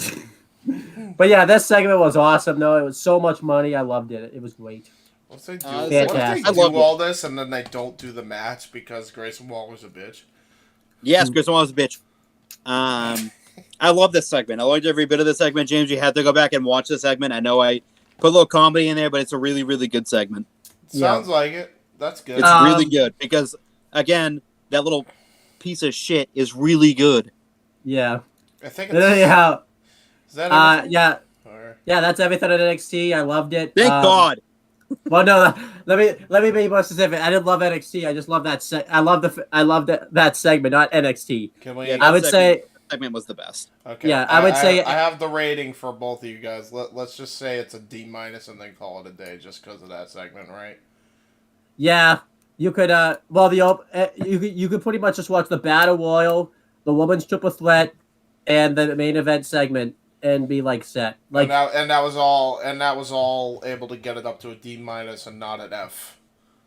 Yeah, because I was thinking like, yes, Tyler Bate versus Von Wagner was good, but then there's that bad segment with Schism in there that kind of was good, and then there's and then there's Hank Walker versus Drew Gulak that's good. But it's like what's like there was a lot of stuff on this show, like it's the go home episode before Stand and Deliver. Like what? I'm gonna be generous here and I'll give it a C-. Really? Wow. I liked the opening segment. I liked the first segment. I liked the Tyler Bate match, the Gulak match, and the only fucking reason why the show is getting a C- for me, and I'm being extremely generous with that because it would have been an F- if this wasn't on the show, was the main event. That's fair. It was the contract signing. That's the only fucking reason why I'm being extremely generous, because it's literally an F- show. By the way, they better hope. By the way, we'll talk about it when we do predictions. That Grayson Waller doesn't go to the main roster because NXT's gonna suffer when the second he goes to the main roster, because he's the best thing on the show every week. Like, dude, he really is. I mean, you could continue the feud on the main roster. Dude. Yeah, but I'm saying NXT itself, like we've talked about this before, is gonna suffer badly without Grayson Waller. Like, I know Shawn Michaels just talked about recently how NXT goes through cycles, and they've gone through it before with like, the Finn Balor, the Shinsuke Nakamura, this person, that person. Who do they have that could fill Grayson Waller's role right now? There's nobody. Like, really. There's no one that you can put down there or sign, else if it's like a Jay White that would, like, Shawn Michaels would screw him up in a second. I'm saying like in the exact same role. Nothing. Shawn Michaels doesn't touch the role. It's the exact same role. I don't think they have anyone, or they could bring anyone in that could put that. Because I mean, Jay White could be cocky, but it's not like he's not Grayson Waller levels of cocky. No. The reason I say that though is because Grayson Waller is such a talent. I bet there's times when Shawn Michaels tried to book him like shit, and Grayson Waller is such a star that he makes it work. Like, that's why I don't trust Jay White going there. Because I'll be honest, I like Jay White, but I might be the only. I think I'm the only one that thinks this. His last stint in New Japan was not that good at all. Like, I can agree with this. It was pretty shitty, honestly. Yeah, I blame a lot of that on fucking Evil joining the group. I'm gonna be 100, Chief. Also, like, Evil joined that group, that entire group took a nosedive. Well, also Jay White turning on Bullet Club, and then I honestly think he should not have won. Jay White should not have won the IWGP Heavyweight title. Like, it was so random. It was out of nowhere type of thing. Like, it's like they wanted. It's like they wanted to do a swerve because Forbidden Door was coming up, and they're like, "Oh, Okada just lost the belt," so they wanted to get like people talking about. I guarantee you that Okada was probably supposed to retain there. I think they had to call an audible. I'm still convinced of that to this day, because both keep in mind, Okada and Adam Cole were both concussed in that match. Yeah, Adam Cole was severely concussed. Yeah. And I'm pretty sure like Okada, his wasn't as severe, but he still was concussed. So they didn't have a choice. They had to fucking call an audible on the fly there, I think. Because otherwise it probably would have been Okada. No, you're forgetting, James.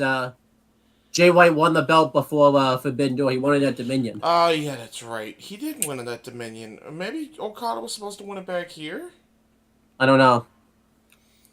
Something just didn't add up there. I'm pretty sure the winner wasn't supposed to be the winner. Anyway, that's how great the show was. We're talking about something that happened a fucking year ago.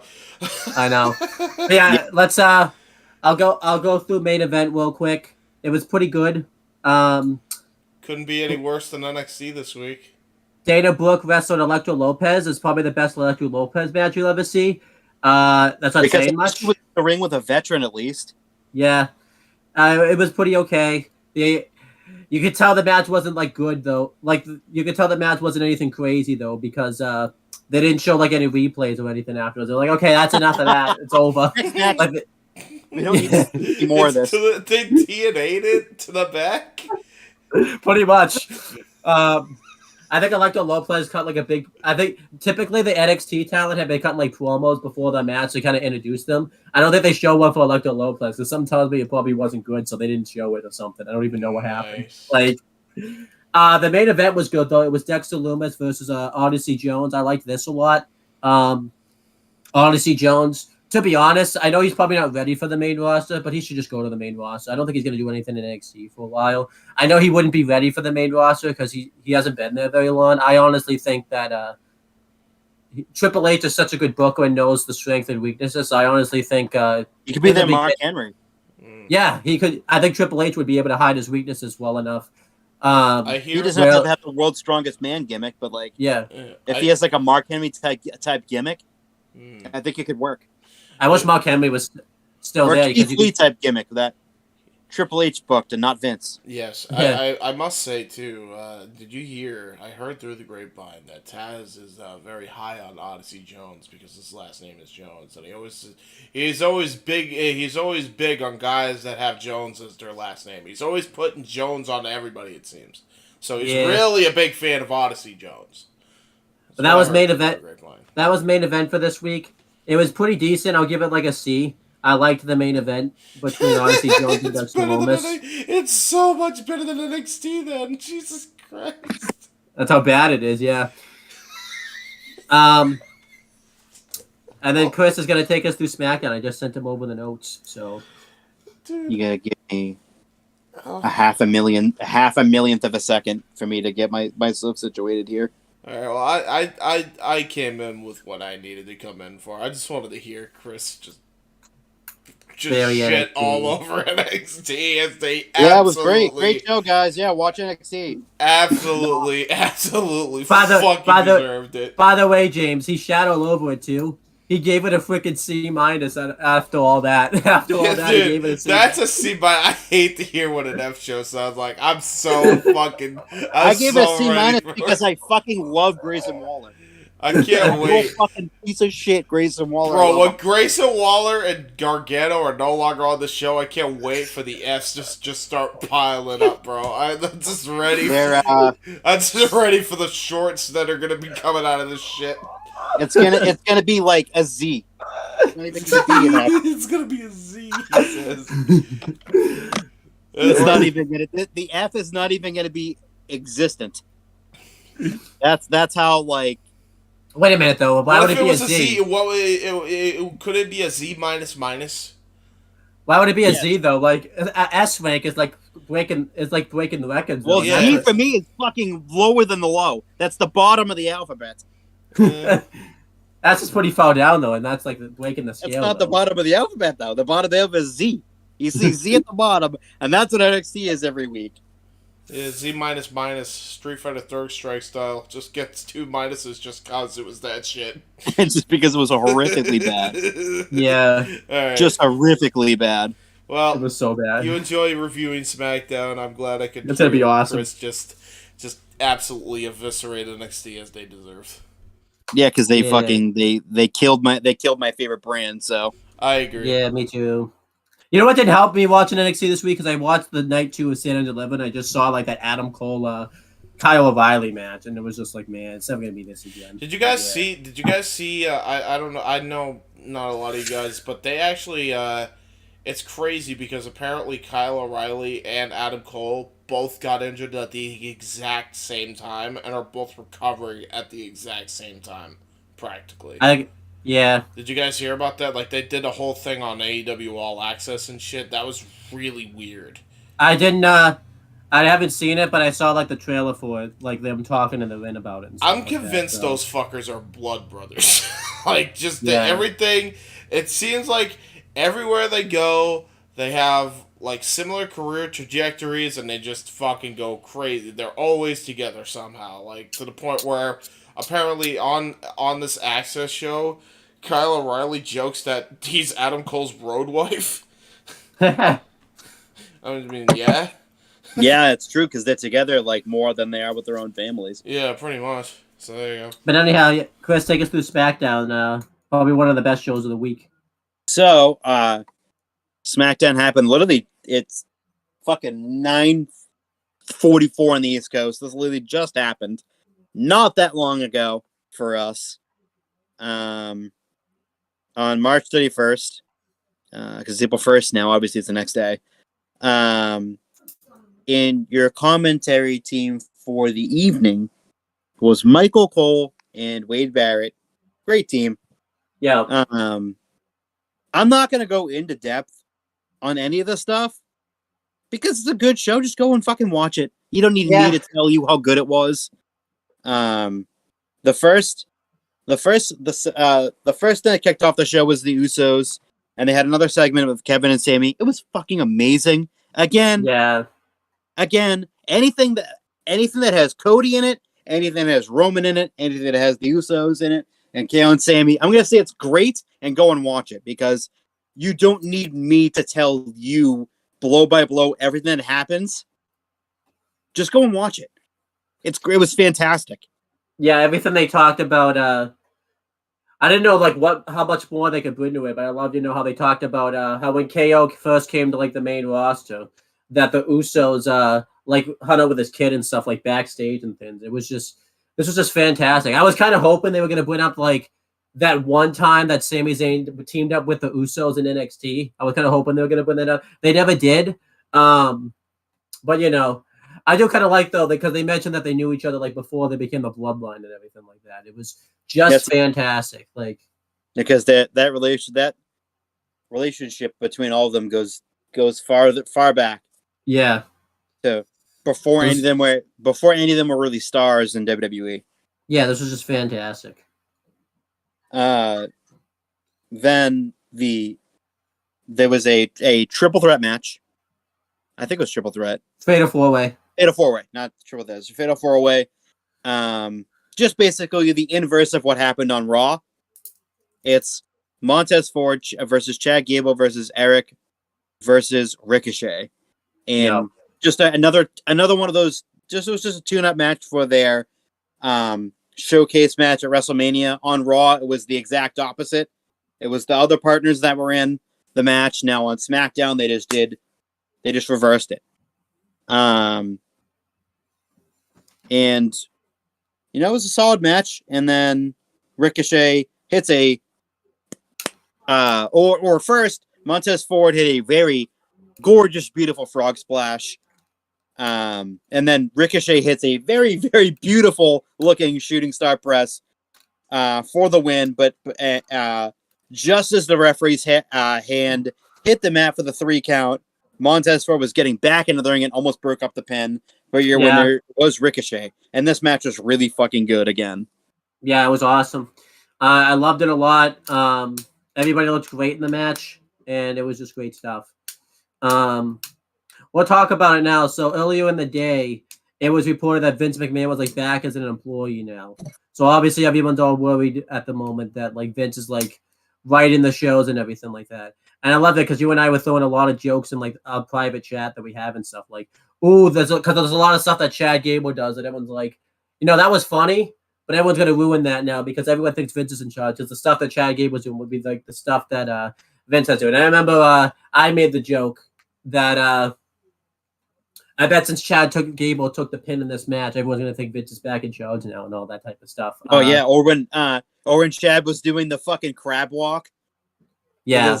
With the thank you. Yeah. That fucking killed me. It was awesome. That made me crack up. I loved every bit of it. That was so fucking funny. And then I put it right in that chat. I'm like, people can think Vince McMahon's running the show now because Chad's doing that. And I'm like, that's all him. That's literally him. Yeah. That's literally what he can be funny when he wants to be funny. Yeah. You can add a little bit of comedy into something that's serious, and it's not Vince in charge. I'm gonna say this. Obviously, it's TBD to Mania. On SmackDown, at least, Vince was not on. There was nothing Vince related really on that show. Yeah, there wasn't. First of all, I love how people say, "Oh, Vince is in charge. Oh, Vince is in charge. Vince is in charge." I'm like, if Vince is in charge, guess what? Every single person that Triple H brought back would be not here. Yeah. So, no matter how much persuading Paul Levesque, the executive, can do, that will change Vince's mind on a superstar that he wants to release. Yeah. Because I can tell you right now, Karrion Kross, Bronson Reed will not be back. Johnny Gargano would not be back. Yeah. None of these people would be back. Dakota Kai wouldn't be here. Io Sky wouldn't be here. She would have been in Japan by now. Yeah. Because her contract is about to run out. And she wasn't going to resign. But yeah, like, those are just a few people that I mentioned, but there's a lot more that would not be here right now. Because they're not Vince McMahon guys. Yeah, definitely. Especially to, they could say, well, he retired and then they brought all these people back. I have a feeling Vince would have released them. I know people say, well, he might be waiting it out till like after Mania. Vince would have, if Vince really wanted to, he'd just release them. He would have released them on the Friday. Company. He's a stockholder in the company. Yeah. And by the way, too, it's only a 2-year deal. Yeah. So even if he is in charge of creative, it's only 2 fucking years. It's not like he's in charge forever. It's only a 2-year term. I mean, it's been very well known. Triple H has been Vince McMahon's been very supportive of Triple H and creative. Oh, 100%. He loves the direction the company's going in.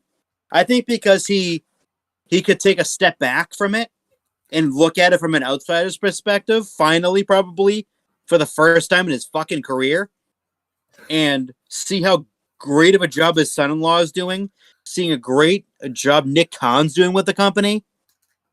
Like, they're printing money right now with these guys. When Vince is in charge, Monday Night Raw almost dipped below 1 million.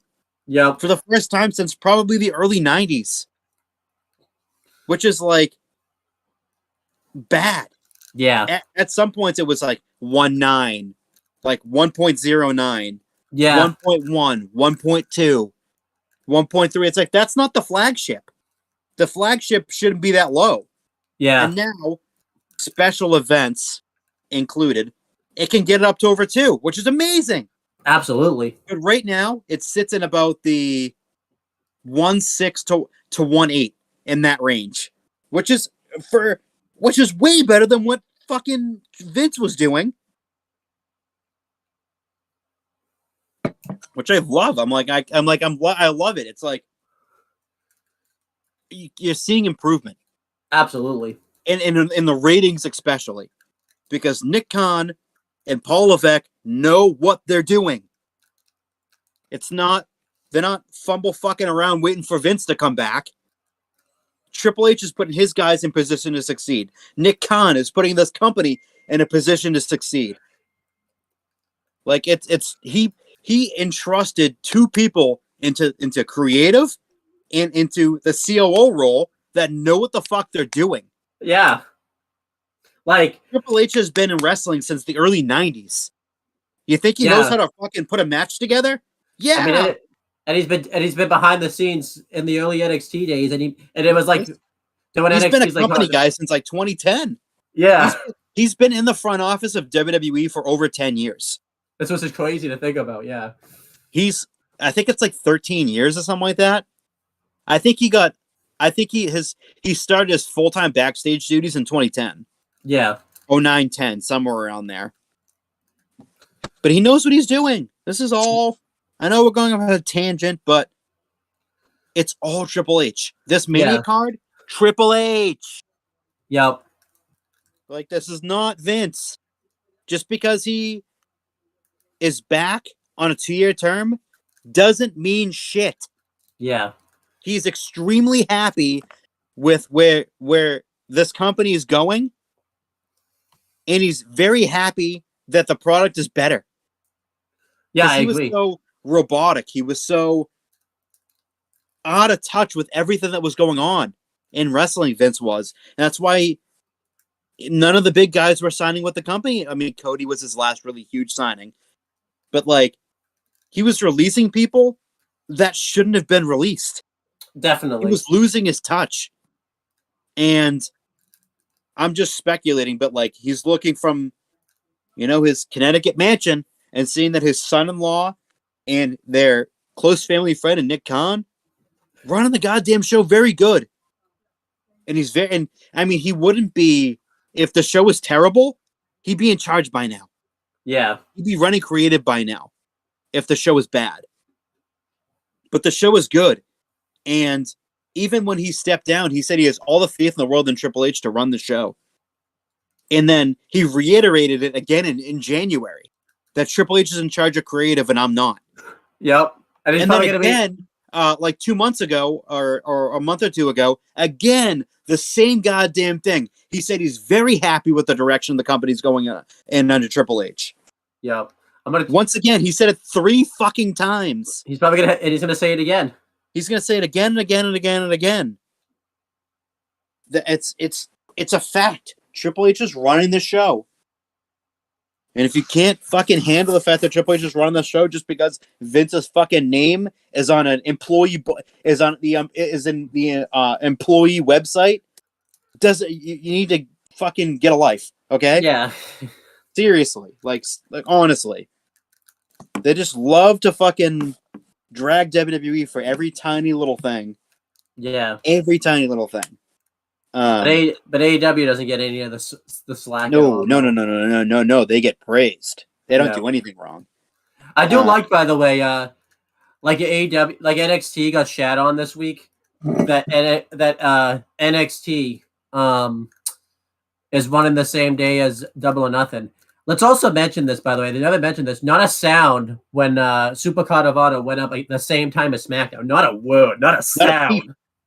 Not a peep. Everyone's excited. But that's not kind of programming. They knew that. I mean, for fuck's sake, they knew about it all calendar year long. Yeah. That's not kind of programming, though. With the card that AEW threw this week for Dynamite and Rampage, though, I don't know. I wouldn't say that. Well, I mean, everyone cared about Supercard of Honor, but like, to be honest, I'm talking about the Dynamite and Rampage. Oh yeah, cards. yeah. Rampage is pulling at 200,000 viewers. It's not doing anything. Yeah. No matter what you do. Okay. Especially since it was doing the Hall of Fame. Like, oh yeah, no one cares. No one cares. Like, Tony continue with SmackDown.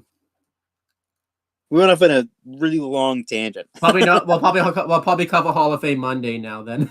Yeah, I mean, we need something to do other than cover Raw on Monday, or WrestleMania and WrestleMania. Yeah. But we'll throw the Hall of Fame in because we can do like Hall of Fame at the Hall of Fame that segment that's gonna be at WrestleMania on top of it. Yeah, it just makes more sense anyways. So Roman Reigns is backstage and he's looking out business. Yeah, I thought something was gonna happen here so that's why I wrote it down. Because like they do the thing where the commentators talk over it, and like Roman, I love Roman because the Usos and like Solo were talking, and the room just pauses when Roman comes in. I thought something was gonna happen because the commentators stopped talking for a second, but it was just to show how intense it was. I was really scared for like Solo. I thought he was gonna get like freaking. I thought he was gonna get like murdered for losing on Raw. But he seemed to come out of it on the other side pretty well though. So I'm really happy for him. Yeah, I was very nervous for him. So, and then they did a bit with the Great Muta.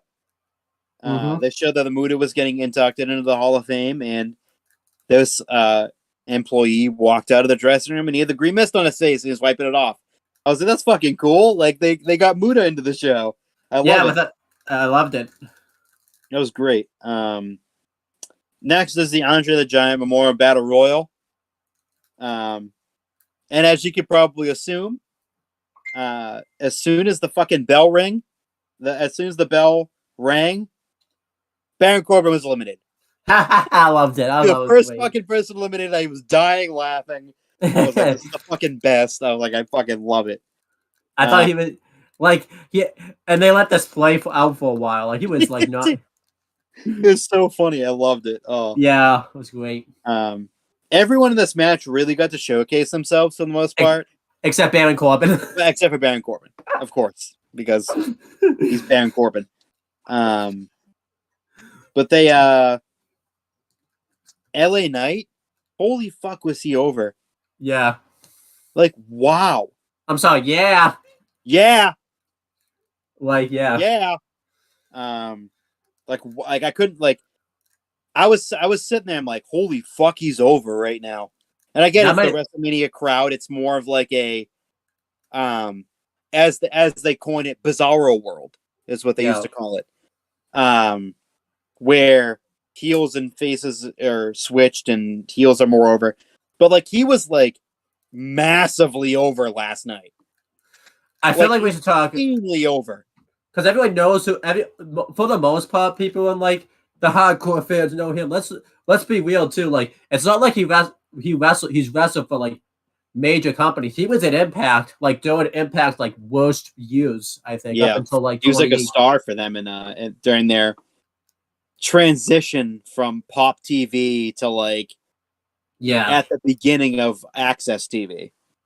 So if you remember, I always forget about this. He was with that faction, the Rising, with Drew McIntyre, LA Knight, and who else was in that group? It was like him. It was was it Graham? Tonga Loa, yeah.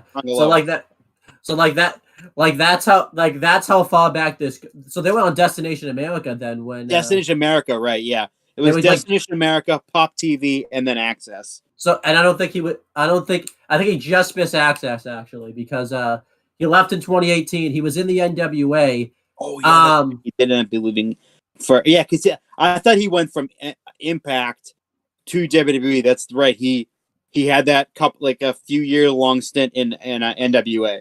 Yeah, that's right. And he was obviously pretty over there, but I like the obviously back then. I mean, the NWA crowd, like it's a studio crowd also, so you can hear like the crowd action more, and it's also not as still like that's how like even though it's a hardcore crowd, it wasn't like he was in like a big company like before he went to WWE. Like really, like he was in Impact, like doing like its worst years, and then he was in I say worst years, but like Impact, like because I know technically Impact was bad.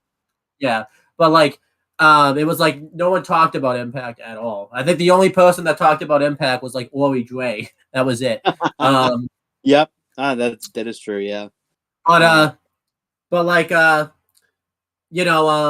was in the NWA, but the NWA had just gotten a TV deal, and right when they started getting momentum, the pandemic hit, and then he left the NWA pretty much, and like he went, I think not right after, but I remember he loses the tag belts, and then he goes right to WWE, and he was in WWE like during the pandemic. And I don't think he like he was obviously over with like the NXT crowd, but we talked about this before. At least the 2.0, like Shawn Michaels NXT. Everyone was over in the PC and stuff. But then he went to the main roster, and obviously he didn't get a big reaction because he wasn't LA Knight. He was Max Dupree. I think he was always that way because I remember I went to SmackDown, like the SmackDown right after. It wasn't right after WrestleMania 38 last year, but it was like a couple weeks later. Like he comes out as a manager for. I think he was just Mace at the time. They were obviously doing the Maximum Male Models gimmick. It was just like a dog thing on. Yeah, it was. He wasn't really doing it on TV yet. Yeah, and then it was over and it was funny. Yeah, and then he transitioned to LA Knight, and I hate to say this, doing that feud with Bray Wyatt, I think he got over more than Bray Wyatt did. Like, he 100%. I mean, I heard people say that like live crowd wise, Bray Wyatt was still massively over. Yeah, but I think a little bit of the reaction went to LA Knight there. I think. Like a big part of the reaction. And I think that started when he got into the feud with Bray Wyatt. I think I think when he started to get really big. It felt like a big feud. Yeah. I think he started to get like a massive reaction right after he did that segment on Raw 30 with him, Bray Wyatt, and The Undertaker. Like he felt like a star there. Like that's how much of a star he was. And then I think it just turned around for him these past like few weeks. But I think this. I think this is gonna be one of those people that are over that's gonna like transfer over to like when they start doing like normal shows again with normal crowds and everything like that. I think. Yeah. I think this will carry over. Like that's how good it. Especially too, like if he does like a big thing at WrestleMania, like everyone assumes he will. Like that's gonna be awesome. Yeah. But yeah, I loved it. He was so over. He was so over in this match. Every punch, everyone was going, yeah. Yeah, it was great. It was so fucking over. So fucking over. And shockingly, to my surprise, and probably to your surprise, he got eliminated far earlier than I thought he was going to get eliminated. Yeah. I think it was the final 5. I think he got eliminated. I think he was because it was the final 5 because the final 4 was Bronson Reed, Braun Strowman, Bobby Lashley, and I forget who the 4th person was. Yeah. I don't remember exactly. It was someone who else. It was someone else in the final 4. Maybe like Johnny Gargano. Who it was. Maybe Johnny. I think it was Johnny. I think it was Johnny Gargano. Sounds about right. I remember someone gets eliminated from the match, and you don't even know who it is. I was like trying to think like who the hell was that? At first I thought it was Dolph, but it wasn't Dolph. Like I think Michael said it was Dolph, but it wasn't Dolph. So I don't know who the hell it was that got eliminated that we didn't know. I felt like towards the end here, it got a little sloppy at times. Yeah, with Bronson Reed and Braun Strowman. I just felt like they weren't really in sync. You know what happens in these type of matches, but like I felt like something was off, like in the coordination of the first spot to the second spot to the elimination. But Bronson Reed eliminates Braun, and then Lashley also eliminates Bronson Reed. Yeah, for the winner, for the victory, and your winner of the Andre the Giant Memorial Battle Royal is Bobby Lashley, and he does the Andre pose on the outside. I'm personally okay with it, just because like I think it's a way to throw a bone to Lashley because he got kind of screwed in WrestleMania season this year. So I figured let's give you the Andre the Giant Memorial Trophy because he was supposed to have like a big match this year at Mania, and he got kind of screwed. I think he still is. Yeah, I'm just saying like he was supposed to face Bray Wyatt and stuff like that, and then it just didn't really work out for him. So, but yeah, I think but I like this match. This might have been like the best Andre the Giant Memorial Battle Royal I've ever seen. I think everybody looked like a star in this match. And everything was like furthered here. I was kind of hoping Grayson Waller was going to come out and like eliminate Gargano and like screw him over, but it didn't happen. So that would have made sense too. Like, yeah, like I thought they were going to do it, but they never did. I think they'll do it, and you've set up a lot of stuff you can set up throughout the year and stuff. I wish LA Knight kind of did win, just because I don't think it's going to get talked about all that much with Lashley. I feel like LA Knight would have at least talked about it like every week, like he would have just said it. But like again, I'm okay with Bobby Lashley winning because he got kind of screwed over this Mania season. So, and not to anybody's fault really. So, yeah, really, yeah, it's not. Yeah, exactly like you said. It's not to anyone's fault. But yeah, like next we have basically the same match again. It's Raquel Rodriguez with Liv Morgan versus Sonya Deville with Chelsea Green versus Natalya with Shotzi versus Shayna Baszler with Ronda Rousey. Don't care. Yeah, really don't care. Raquel won. Cool. It was really short. Like I couldn't even believe it. Like all of a sudden, like Raquel hit a finish and like won. I couldn't believe how short the match was. I mean, I guess it made sense because they figured because the Hall of Fame was right after SmackDown, so they wanted to make sure they got all that in. And Roman and Cody were gonna have like a long promo, so I guess it made sense for it to be short. So yeah, this woman's tag title showcase is probably like isn't as exciting as the men's one, just because I don't think they put a lot into it. They definitely didn't. Now here's the part that I missed that I posted on our private chat. That I was pissed that I missed it. I thought it was. I really hate that I missed this part, but I had just left my brother's house and gone home to watch the rest of the show.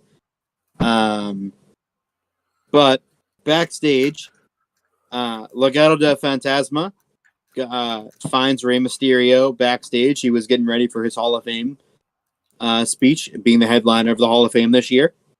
And then Santos tells Rey that he has his back at WrestleMania against that Legado has his back at WrestleMania, which is awesome. I love it. I love this group. And then Rey says, I have a little gift for you. And he hands Santos, Cruz del Toro, Joaquin Rodden, Zelina Vega all t-shirts. and they unfold the t-shirts, and it's the fucking LWO. They are the new Latino World Order, the massively over faction in WCW. And the crazy thing was, I didn't realize this until I saw it this morning. The Latino World Order was only around for about 6 or 7 months. Yeah. So they weren't even together that long, but it's such like a popular stable because of what it meant to the Latino community. Yeah. And it's just fantastic. And if they really are the new Latino World Order, and it's not just like a thing, like not just like a one night thing, and it's actually like they come out with the shirts for the match against I'm gonna mark out. I love it.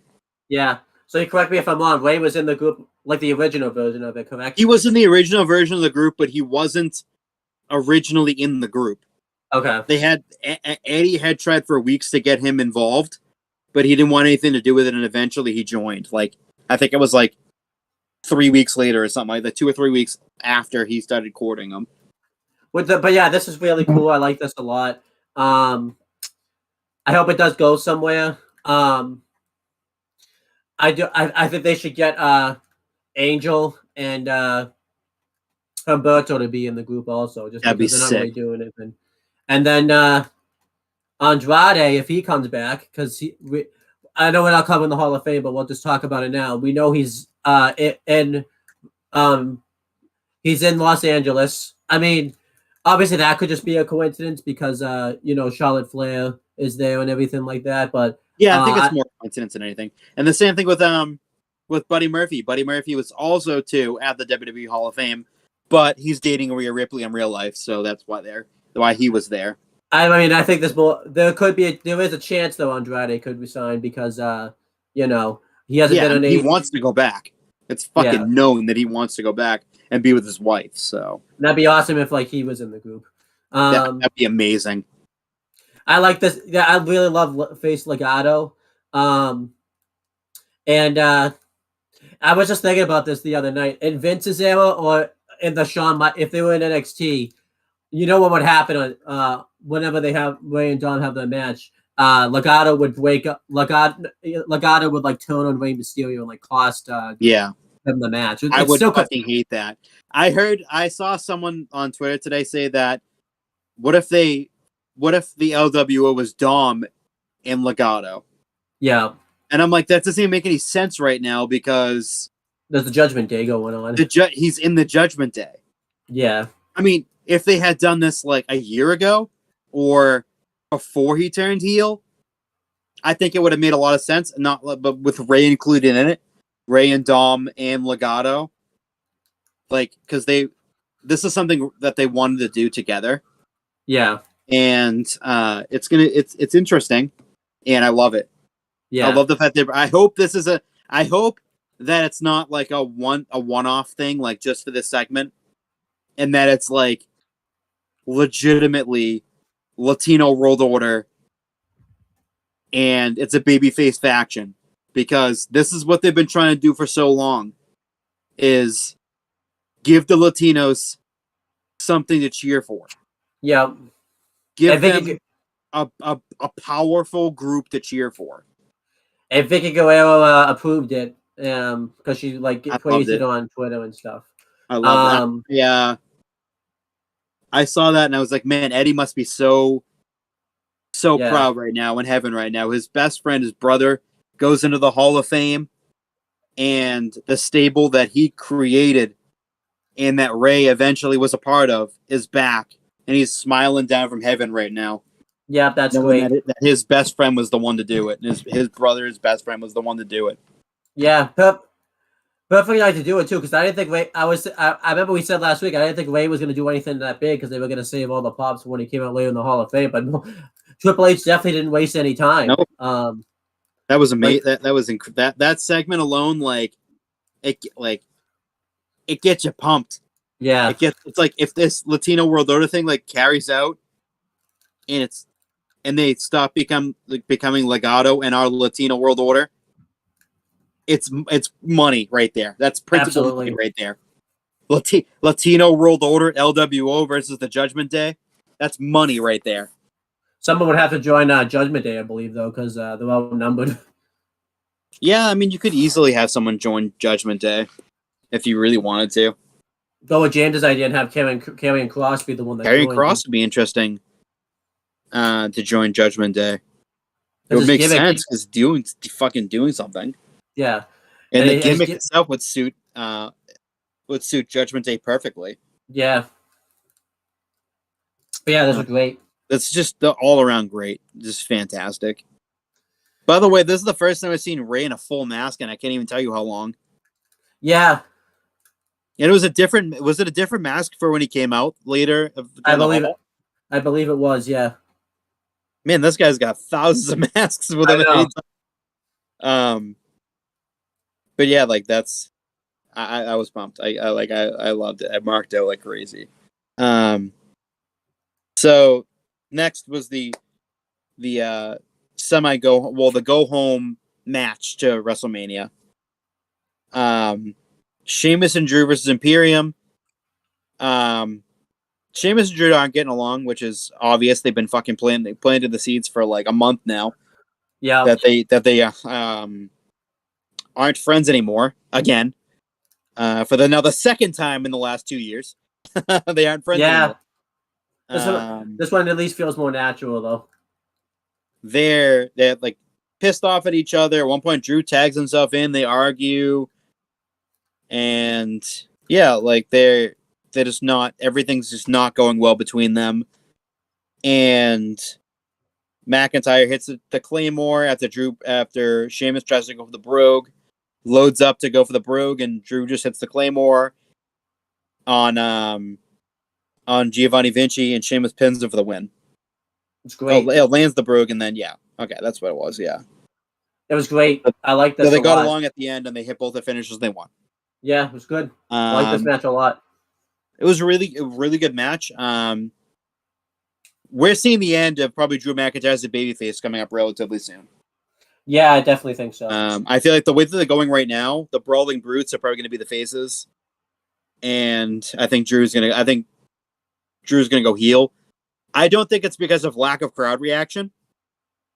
I think it's just lack of direction.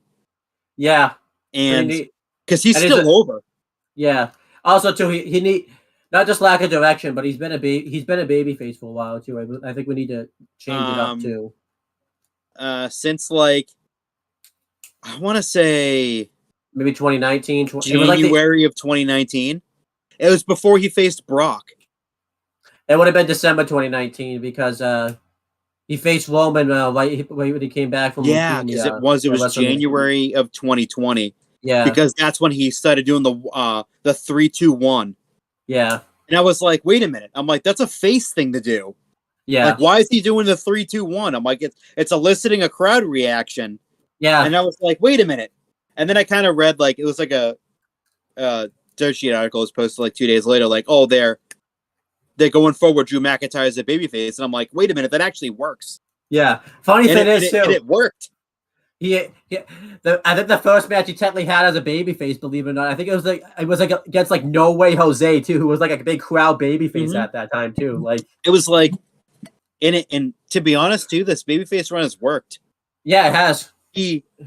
Now, granted, he got fucked royally because he got that mega reaction at the Rumble. Yep. That like had lots of reactions in it, like Edge returning for the first time after triple fusion neck surgery after a million years of being away. He got just as big of a pop as Edge got, especially because remember right before Edge even returned. He eliminated Brock Lesnar after he went through that stint where he eliminated everybody. He did, yeah. So. And then then the pandemic happens. No fans for him during his run as champion. They didn't start putting fans in until I think it was the Ziggler match. It was like right after that. But it wasn't really fans though. It was like just performance center. Like but like a little bit of a crowd. Yeah, like with wrestlers and whatnot. But I don't think he's like right around that time. He was over with the audience watching at home. Yeah. super over with the audience, and then they did the Thunderdome, and he was champion in the Thunderdome. That also elicited a nice reaction, albeit skewed in the direction they wanted to go in. But again, Drew was still over though. I will still never forgive Vince McMahon for. I understand they wanted to go with Lashley, but he should have at least come out once with even though WrestleMania 37 didn't have a big crowd, he should have been champion once, with the fans. Like the fact that Vince, I know Vince didn't know the crowd. He was going to be allowed to have fans at WrestleMania 37, but the fact that they should have called an audible and just said Drew's winning the belt at WrestleMania. Isn't that yeah, and then I understand they wanted to keep Lashley strong, but he deserved to win the title at least once. So there's all reasons for him to turn heel, by the way. This. Yeah. Oh, there's a lot of reasons for him to turn heel. I personally don't want him to turn heel because I think he's a great babyface. But at the same time, he's done literally everything he can as a babyface. He could win the Intercontinental title, which I don't think is going to happen. But he could win it, and it still wouldn't really matter because he could. They could do the ultimate swerve and have Sheamus be the heel, but Sheamus has been a heel. Yeah. For ever. And he's old from 2014 until or 2015 until 2021. Yeah, there was instances where he went face. I remember the ball with a face for but I don't think I really don't. I mean, he was more of a heel, and Claudio was the face. But and then they were faces, and they were doing the boos. But I think, I don't think he was truly over. I don't think he really got the a babyface reaction. And then the ball turned heel fairly quickly, and they turned heel not long after that, anyways. So yeah, but Sheamus has been a heel forever. Yeah, and he's over. They only just turned him face, I think, to feud with Imperium, and it worked. So they kept him face. It worked really well. So I think now it's Drew's turn. Drew hasn't been a heel since late 2019. Yeah, and he has every right to turn heel because he got screwed out of a big babyface pop at WrestleMania. Yeah. You know how massive that reaction would have been with him winning the fucking title at WrestleMania in front of a packed Raymond James Stadium in Tampa, Florida? And by the way, too, Drew kind of is the heel in this situation. He wanted to go for the Intercontinental Championship, and he knew that Sheamus wanted to go for that title. Drew's the heel. Drew's kind of the heel in this feud, anyways. Drew's the dick. You know what the funny thing is? In the Vince regime / probably Shawn Michaels regime, it would be Sheamus turning heel instead of Drew. You know for a fact that would happen too. Because it's a tried and true formula. Vince saw how successful Sheamus was as a heel. Yeah. And he'll do that again. But yeah, Vince was known to do that. The person that gets turned on was kind of the heel in that situation anyway. So you end up rooting for the heel that turned on him because he got I don't think that's going to happen here. I don't think it's going to happen. I think people would boo Drew. And as great as a babyface Drew was, and he was fantastic. Yeah. It needs to happen. And a feud with Sheamus where it's the roles are reversed, I think it could get over big. Because think about too, if Cody wins the world title too, that gives Cody a world title feud at a SummerSlam or Survivor Series. Again, they were a tag team. Yeah.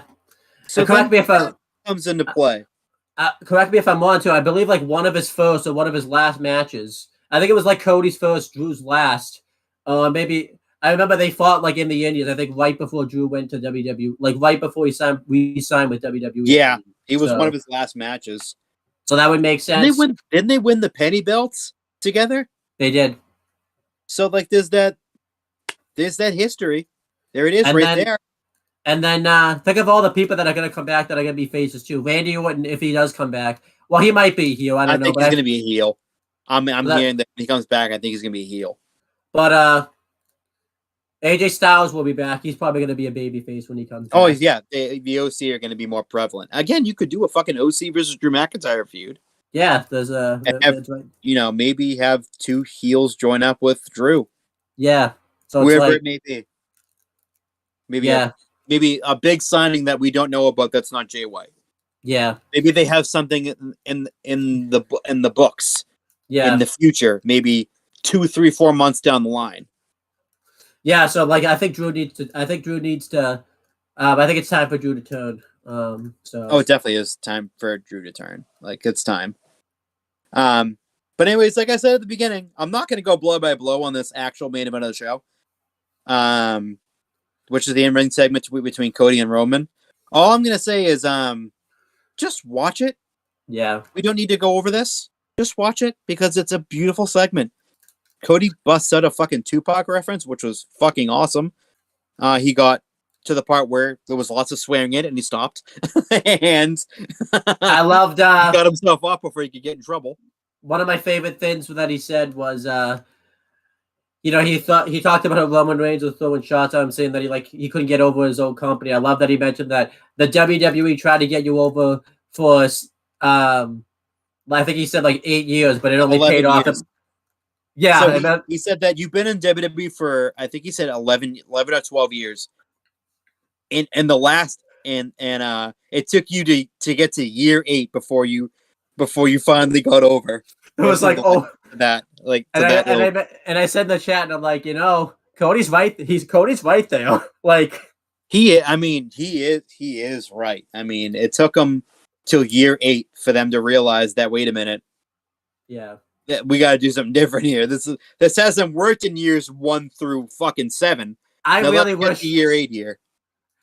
And it was also kind of Cody throwing shade, saying that let's be honest. I mean, I know we talk about it, but AEW is kind of the reason they had to make that fucking change with Roman, because AEW at that time was really a really hot company, really making waves in the wrestling industry, and WWE had to base. So I really wish Cody had said that. That's I'm kind of the reason that you got over. I really wish Cody would have said that, because that would have been the ultimate disrespect. I'm the reason why they had to turn you. Yeah, I'm the reason why you are the tribal chief.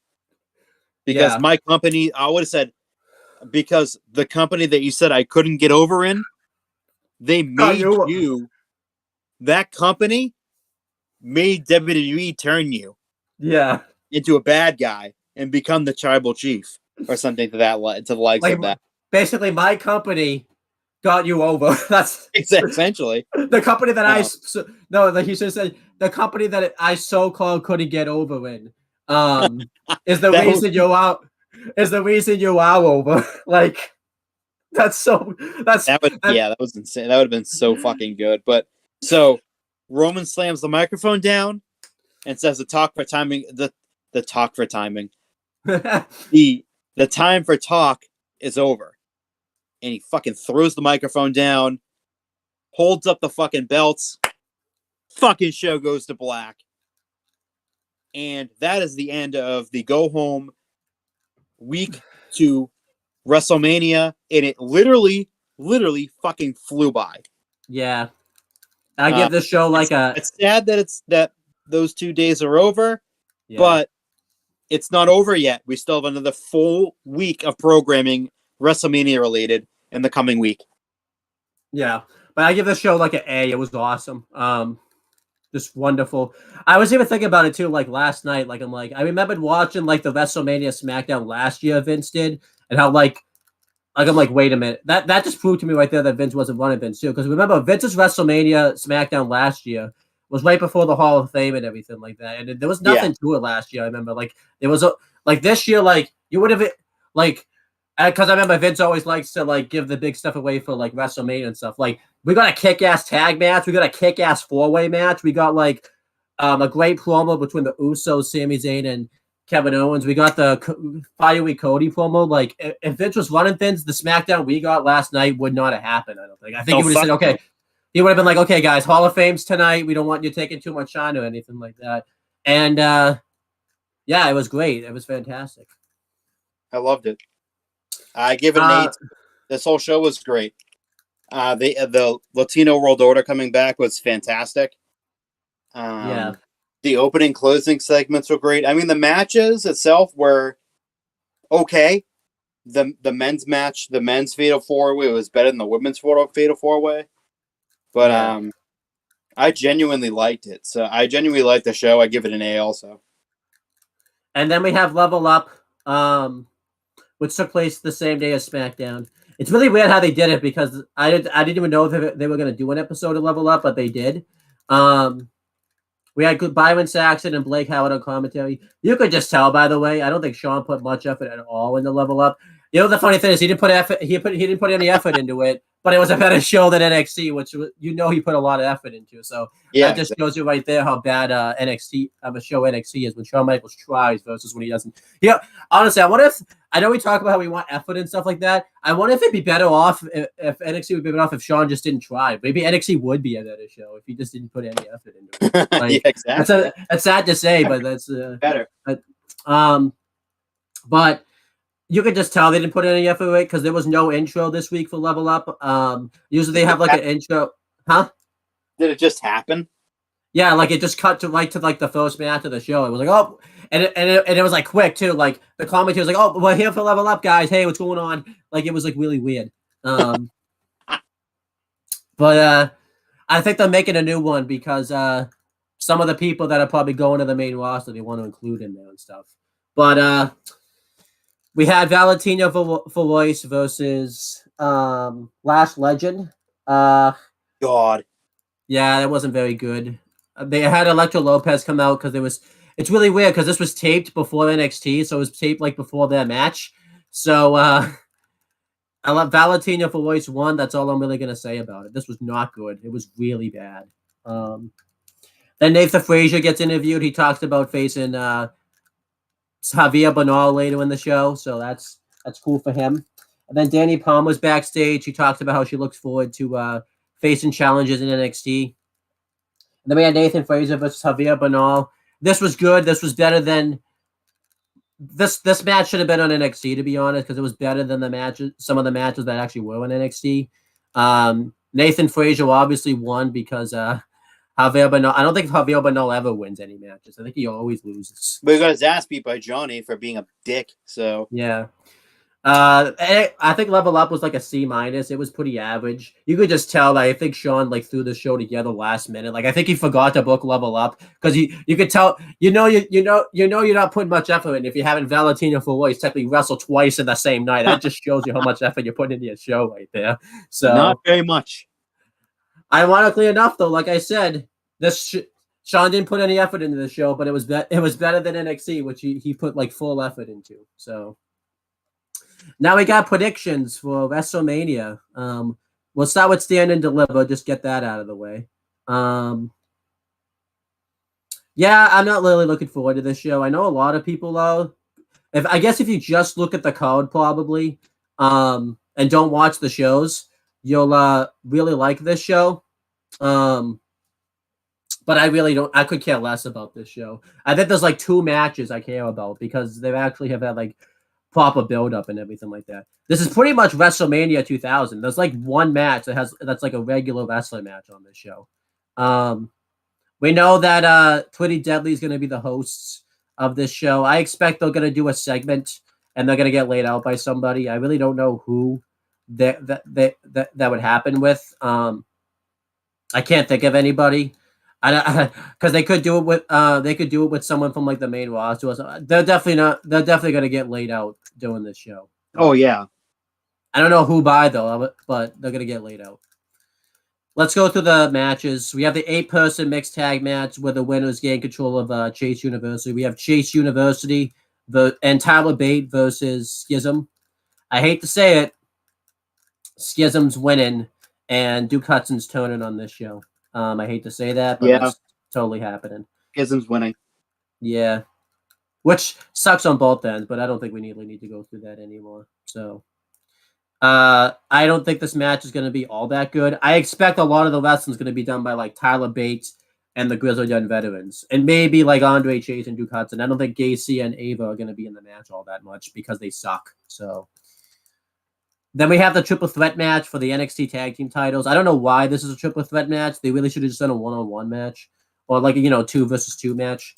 It's Gallus defending against the Creed brothers, who also defended against the family, which is Stax and Tony D'Angelo. A few weeks ago, I would have said the family because it looked like they were doing something with Tony D as a face, but he seems like he's a turned heel again.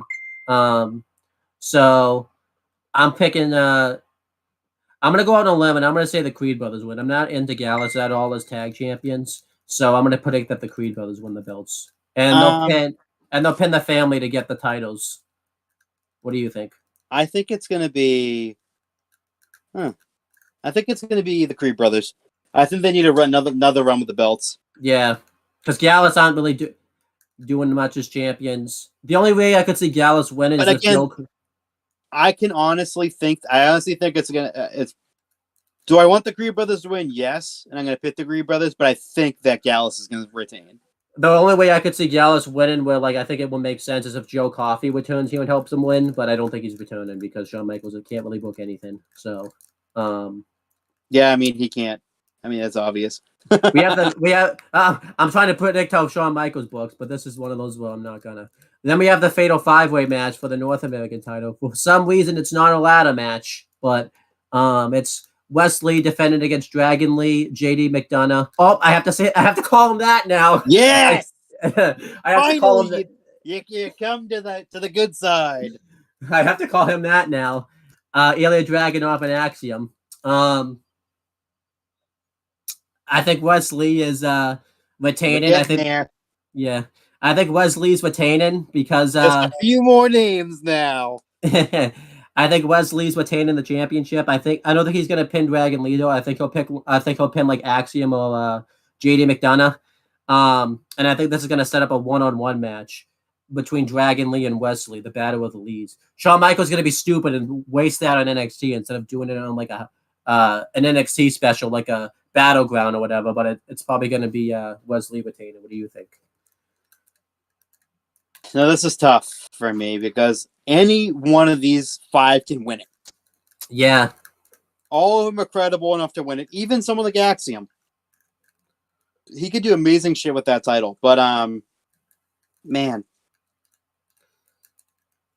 Dragon Lee.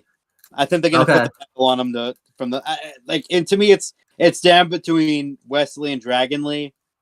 And I fucking loved Wesley. I think he's, out of all the shit that we said prior that happened with him, he's looked like a fucking star. Absolutely. And I would hate to take the title off of him this afternoon. I would hate to do that. But big signee, first match in WWE for Dragon Lee. I'm going to go Dragon Lee. Who's taking the loss? If he loses, he's not eating the pin. Yeah. Who do you think he pins? Dragon Lee. I think he'll pin Axiom. I think Axiom eats the pin anyway. Yeah. Because I don't think McDonough or Dragunov or both the Lees could afford to eat the pin. Yeah.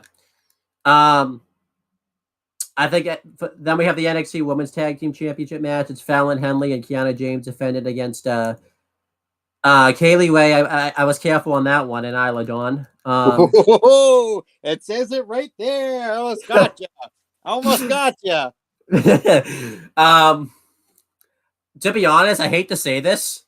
I actually think that Kiana James and Fallon Henley are retaining the belts. I think that Shawn Michaels wants to do a few other creative things with them as tag champions, where they keep fighting with each other. So I actually think that they're going to retain the belts here. We almost got it. We almost got the slip up of the real team that she uses now. What do you think? Who do you think's winning this match? I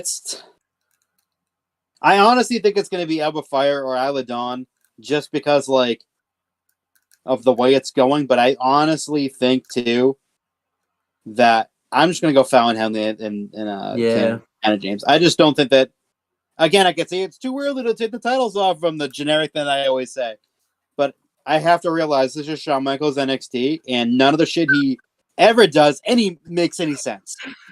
Something tells me too, like they're gonna retain the belts here, and he's gonna do like some type of spooky match on NXT where they lose the belts and with zombies coming out or something like that.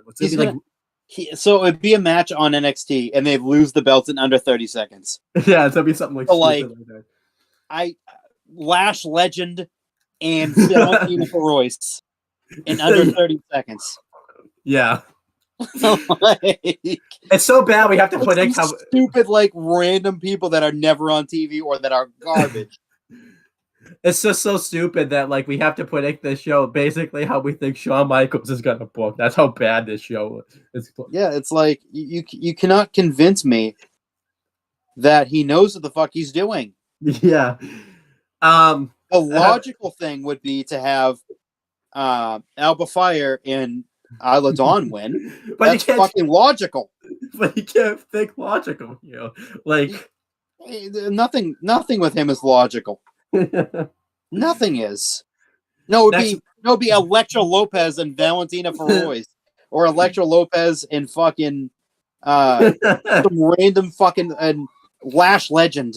That's how bad or Tatum Paxley and Lash Legend. That's such a Shawn Michaels thing to do. He breaks up Tatum Paxley and Ivy Nile just to put Tatum Paxley in like another tag team. Like, and I'll just put that. Phoebe Turner, who hasn't debuted yet. No, here's something that's gonna be hilarious. We've predicted all week that it's gonna be Kiana James and Fallon Henley breaking up. He's gonna break up Kaylee Ray and Isla Dawn on this show. He's gonna break them up instead. Because they just got together too. She used her spooky shit to like get her under her control. Literally, like 2 weeks after, or 3 weeks after the spooky shit. After Kaylee Ray, we're completely missing the biggest thing too. It's not like Isla Dawn won that. Kaylee Ray like won that feud too, and now she's like in control now. Like she won that feud, and somehow she's in control. That doesn't even make any sense. It doesn't. None of the shit he says makes any sense. Just like this next match is a ladder match. Why? Yeah, it's Roxanne Perez defending against Zoe Stark, Gigi Dolan, Tiffany Stratton, Lyra Valkyria, and Indy Hartwell. This match will probably be like excellent.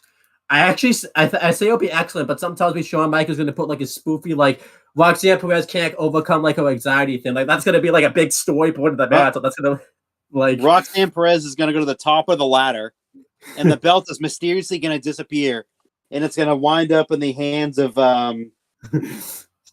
Zoe Stark somehow. Yeah, or Tiffany Stratton. It's going to magically reappear again. It's going to be in Tiffany Stratton's hands. Who am I picking to win this match? I'm picking Roxanne. No, you know what? I'm going to put it. This is Shawn Michaels booking here. I think he's going to put the belt on like Tiffany Stratton. And there'll be like a bit in the match. It will play over the TV where Roxanne Perez says, "I thought I could overcome my anxiety, but I like failed," and all that type of stuff. So I think Tiffany Stratton's winning this freaking ladder match here. What do you think? I'm gonna stick with Roxy. I think Roxanne Perez is gonna win. It's gonna be something totally random, and it's gonna be Lyra Valkyria probably. That's been on TV in like a month. Random. The person who hasn't wrestled in NXT in 2 months, but had 6 video packages. Then we have the unsanctioned match between Johnny Gargano and Grayson Waller. Now I know you're thinking, because wait, this is going to be the main event, right? I don't think this is the main event. I think Shawn Michaels is going to be stupid and put this in like the middle of the card or something like that. Like that's how it's going to kick off the show. It's going to be the dark match. An unsanctioned match is going to main event. That's how great Shawn Michaels' book it is. This match could go either way. This match is money. I actually think that Johnny Gargano is going to win this match just because, like, I think they want to get something going with him on the main roster. And I think if he loses this match, he'll take a big... I do think this is going to be the show where Tommaso Ciampa returns. I could see something happen where Tommaso Ciampa helps him win or something. I know it seems like a very heel thing, but I think Johnny Gargano is going to win this match. I just don't see a reason for him to lose this match. What do you think?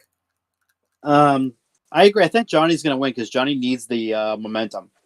Yeah, but I think that Johnny Grayson Waller is going to enlist the help of someone. Yeah, he could.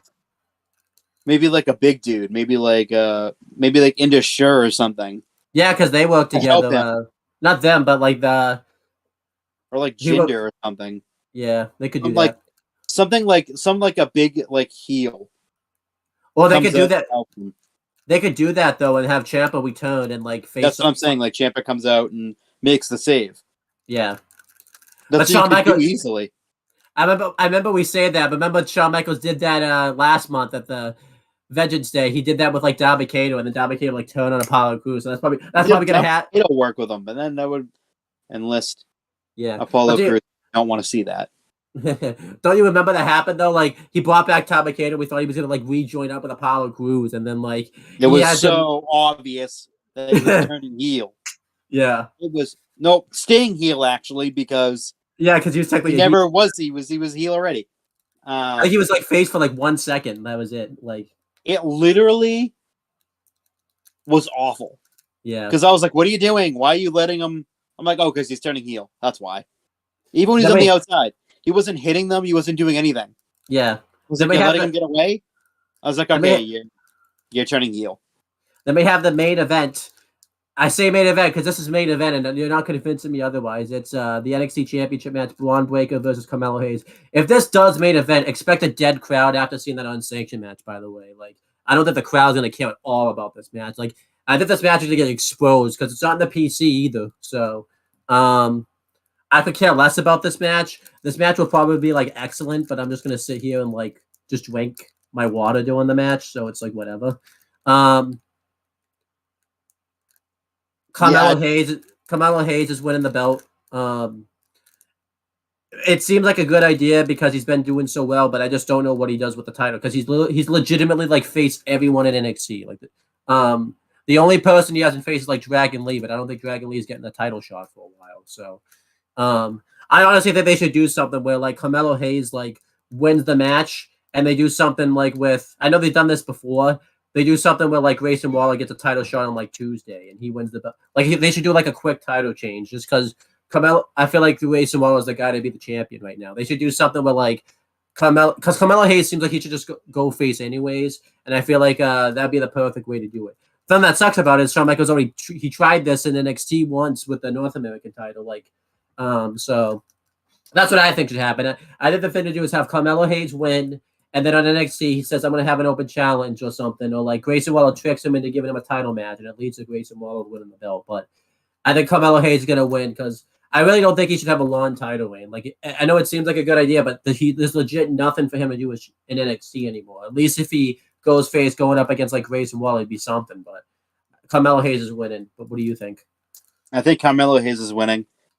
But yeah, it's just, I just don't care. And that's standard deliver. I don't really care about the show all that much. I think I care about like two matches: the Fatal 5-Way, which for some reason isn't a ladder match, and Johnny Gargano, Grayson Waller. I don't care about anything else on this show.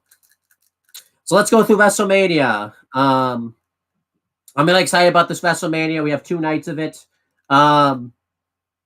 They have really put a lot into WrestleMania this year. A lot of long-term storytelling. We've talked about it before. Let's do the predictions. We have the United States Championship match. It's Austin Theory defending against John Cena. This is kicking off WrestleMania week. Who do you think's winning?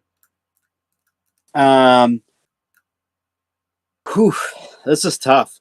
Yeah. This is real tough. I'm going to have to do it. I'm going to go John fucking Cena to win the U.S. title and have a John Cena United States Open Challenge on the very next night on Raw for a surprise debut of anyone. So I actually think that I agree with that. I think John Cena is going to win and do an open challenge, but I don't think it would be a debut. I think it's going to be the return/debut of. I think it'll be the return of Zack Ryder, but in the match, the debut of Matt Cardona. I think Matt Cardona will turn heel the next night and beat Cena for the belt, which it makes all the sense in the world if you think about it, if you know the history between Zack Ryder and John Cena and everything like that. So I think Cena will win and do an open challenge because he's the next night. I know a lot of people have talked about how the build to this feud isn't what they would have liked it to be because obviously Cena hasn't been able to show up. I think he's shown up like just once. But to be honest, I'm actually pretty satisfied with this feud just because everything that Cena and Theory did the night Cena was there, I think it's about everything you could have done with even if Cena was there. So it would have been nice if he could have been on like another Raw, but I'm pretty satisfied with the build up. So yeah, I've been satisfied too. I love Theory's promo on Monday. It's everything's going good. Yeah. We forgot to talk about that, by the way. So, but yeah. Then we have Seth freaking Rollins versus Logan Paul. This is a tough one to pick because they both need the win. We have Logan Paul, who's a big internet star. However, it's rumored that his contract's coming up soon. So it's questionable whether or not he's going to resign. So if he doesn't resign, why would you put him over? However, if he does resign, will they put him over? And Seth needs the win though because Seth's lost a lot on these premium live events lately. I think the last time he won was in Clash at the Castle. But I think I think Seth's over regardless of if he wins or he loses, as that's been proven. And I think Logan Paul is going to resign the last minute. And I think there's stuff you could do with Logan Paul as a heel. I think Logan Paul is going to win. I think they're going to do a curb stomp into the right hand, and I think Logan Paul is going to win this match. What do you think? For me, it's tough to tell, but I'm gonna go with my man, Seth freaking Rollins, baby. There you go. He needs the win badly. I don't think it hurts Logan, to lose to Seth Rollins as much as it didn't hurt him at all to lose to Roman Reigns. I don't think it's gonna hurt him at all to take the L in this one. He needs to get humbled. There you go.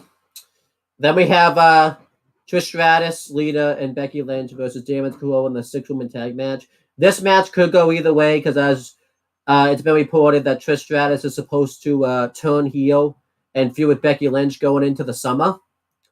And to be honest, that does make sense to do that. However, I think Trish, Lita, and Becky are going to win this match against Damage Control. And I think they're going to turn Trish heel the next night on Raw to surprise people. And I think that because that's the perfect way to get the belts off Becky and Lita without because if Becky and Lita lose the belts, they shouldn't lose them cleanly. They should lose it via shenanigans anyways. And it'd be a perfect way to get Chelsea Green to get a tag title without her really beating anybody. So I think that they're going to give it to Trish, Lita, and Becky to swerve the fans. Because they could turn them heel, but I think a lot of stuff's going to happen at Mania. And just be, plus they're still also they're talking about they're going to do this match at SummerSlam. I mean, you don't necessarily need to turn Trish heel to feud with Becky. Because it'd be kind of weird. Because then if that's a lot of time to wait for until SummerSlam. I think Trish, Becky, and Lita are going to win. It's going to lead to the breakup of not obviously, or it's going to lead to Bayley getting thrown out of Damage Control and she'll go babyface. What do you think? That's what I'm back and forth on. Because, like you said, Trish is definitely rumored to turn heel, and it would make sense to do it at WrestleMania. Big show, big night. But, and with Damage Control winning. But I think I'm going to go Trish, Lita, and Becky just on the strength of I think they're going to do it either Monday after Mania or a little bit farther down the road, but plant the seeds for it maybe at WrestleMania and at the night after WrestleMania. Mm-hmm. Then we have the men's WrestleMania Showcase Fatal 4-Way Tag Match. We have Braun Strowman and Ricochet versus the Street Profits versus Alpha Academy versus the Viking Raiders. I think there's only two real teams that can win this, and that's the Street Profits and Braun Strowman and Ricochet. If you had asked me before this week, I would have said Braun Strowman and Ricochet. However, Braun and Ricochet have been getting a lot of momentum as of late, and I think the Street Profits need a big win. And I think with who's going to be the champions, I think the Street Profits are going to be the first challengers. So I think the Street Profits are going to surprise people and they're going to win. And we'll pick who takes the loss. I think it's obvious Alpha Academy is going to take the loss. Chad Gable will get pinned. What do you think? I'm going to go with my boys. I'm going to go with the Street Profits. Love those guys. Yeah. They're the best fucking tag team in this match, and they are the second best tag team in all of WWE behind the Usos. Yeah. Even in fucking wrestling, they're one of the best tag teams in wrestling. They are. I think I know a lot of people would think it would make Strowman look weak because he's losing this tag match. I think they're gonna do something where he gets taken out, he'll take himself out through of the the barricade. It's gonna be a barricade spot easily. Yeah. So I don't think I could see them winning because of the momentum that they have. But like, if they do lose, I think it's going to be because Braun goes through the barricade. Yeah. So I think that's literally how he loses all the time. Every time, like in his prior stint in WWE, every time he'd lose a big match, he'd go through the goddamn barricade. And by the way, I don't think they could. There's a chance Braun Strowman and Ricochet will win because I don't know if you saw it. They did like a training video together this week, but they mentioned like a move that they didn't want to do like in the training video, like even mentioned when the cameras were rolling. So that's also why I think they could win. But I think they're gonna surprise people and have the Street Profits win because with who wins the main event, we'll talk about. What and I didn't misuse the word. I say main event. I think the Street Profits are perfect first challenge. You better say main event, the actual main event of the show. But because yeah, I think the main event, the show, I'm out of fucking here. Yeah, but yeah, I think they're the perfect. The Street Profits are the perfect first challenges for those new champions. So let's talk about the next match. We have Rey Mysterio versus Dominic Mysterio. This feud's been built up since the summer.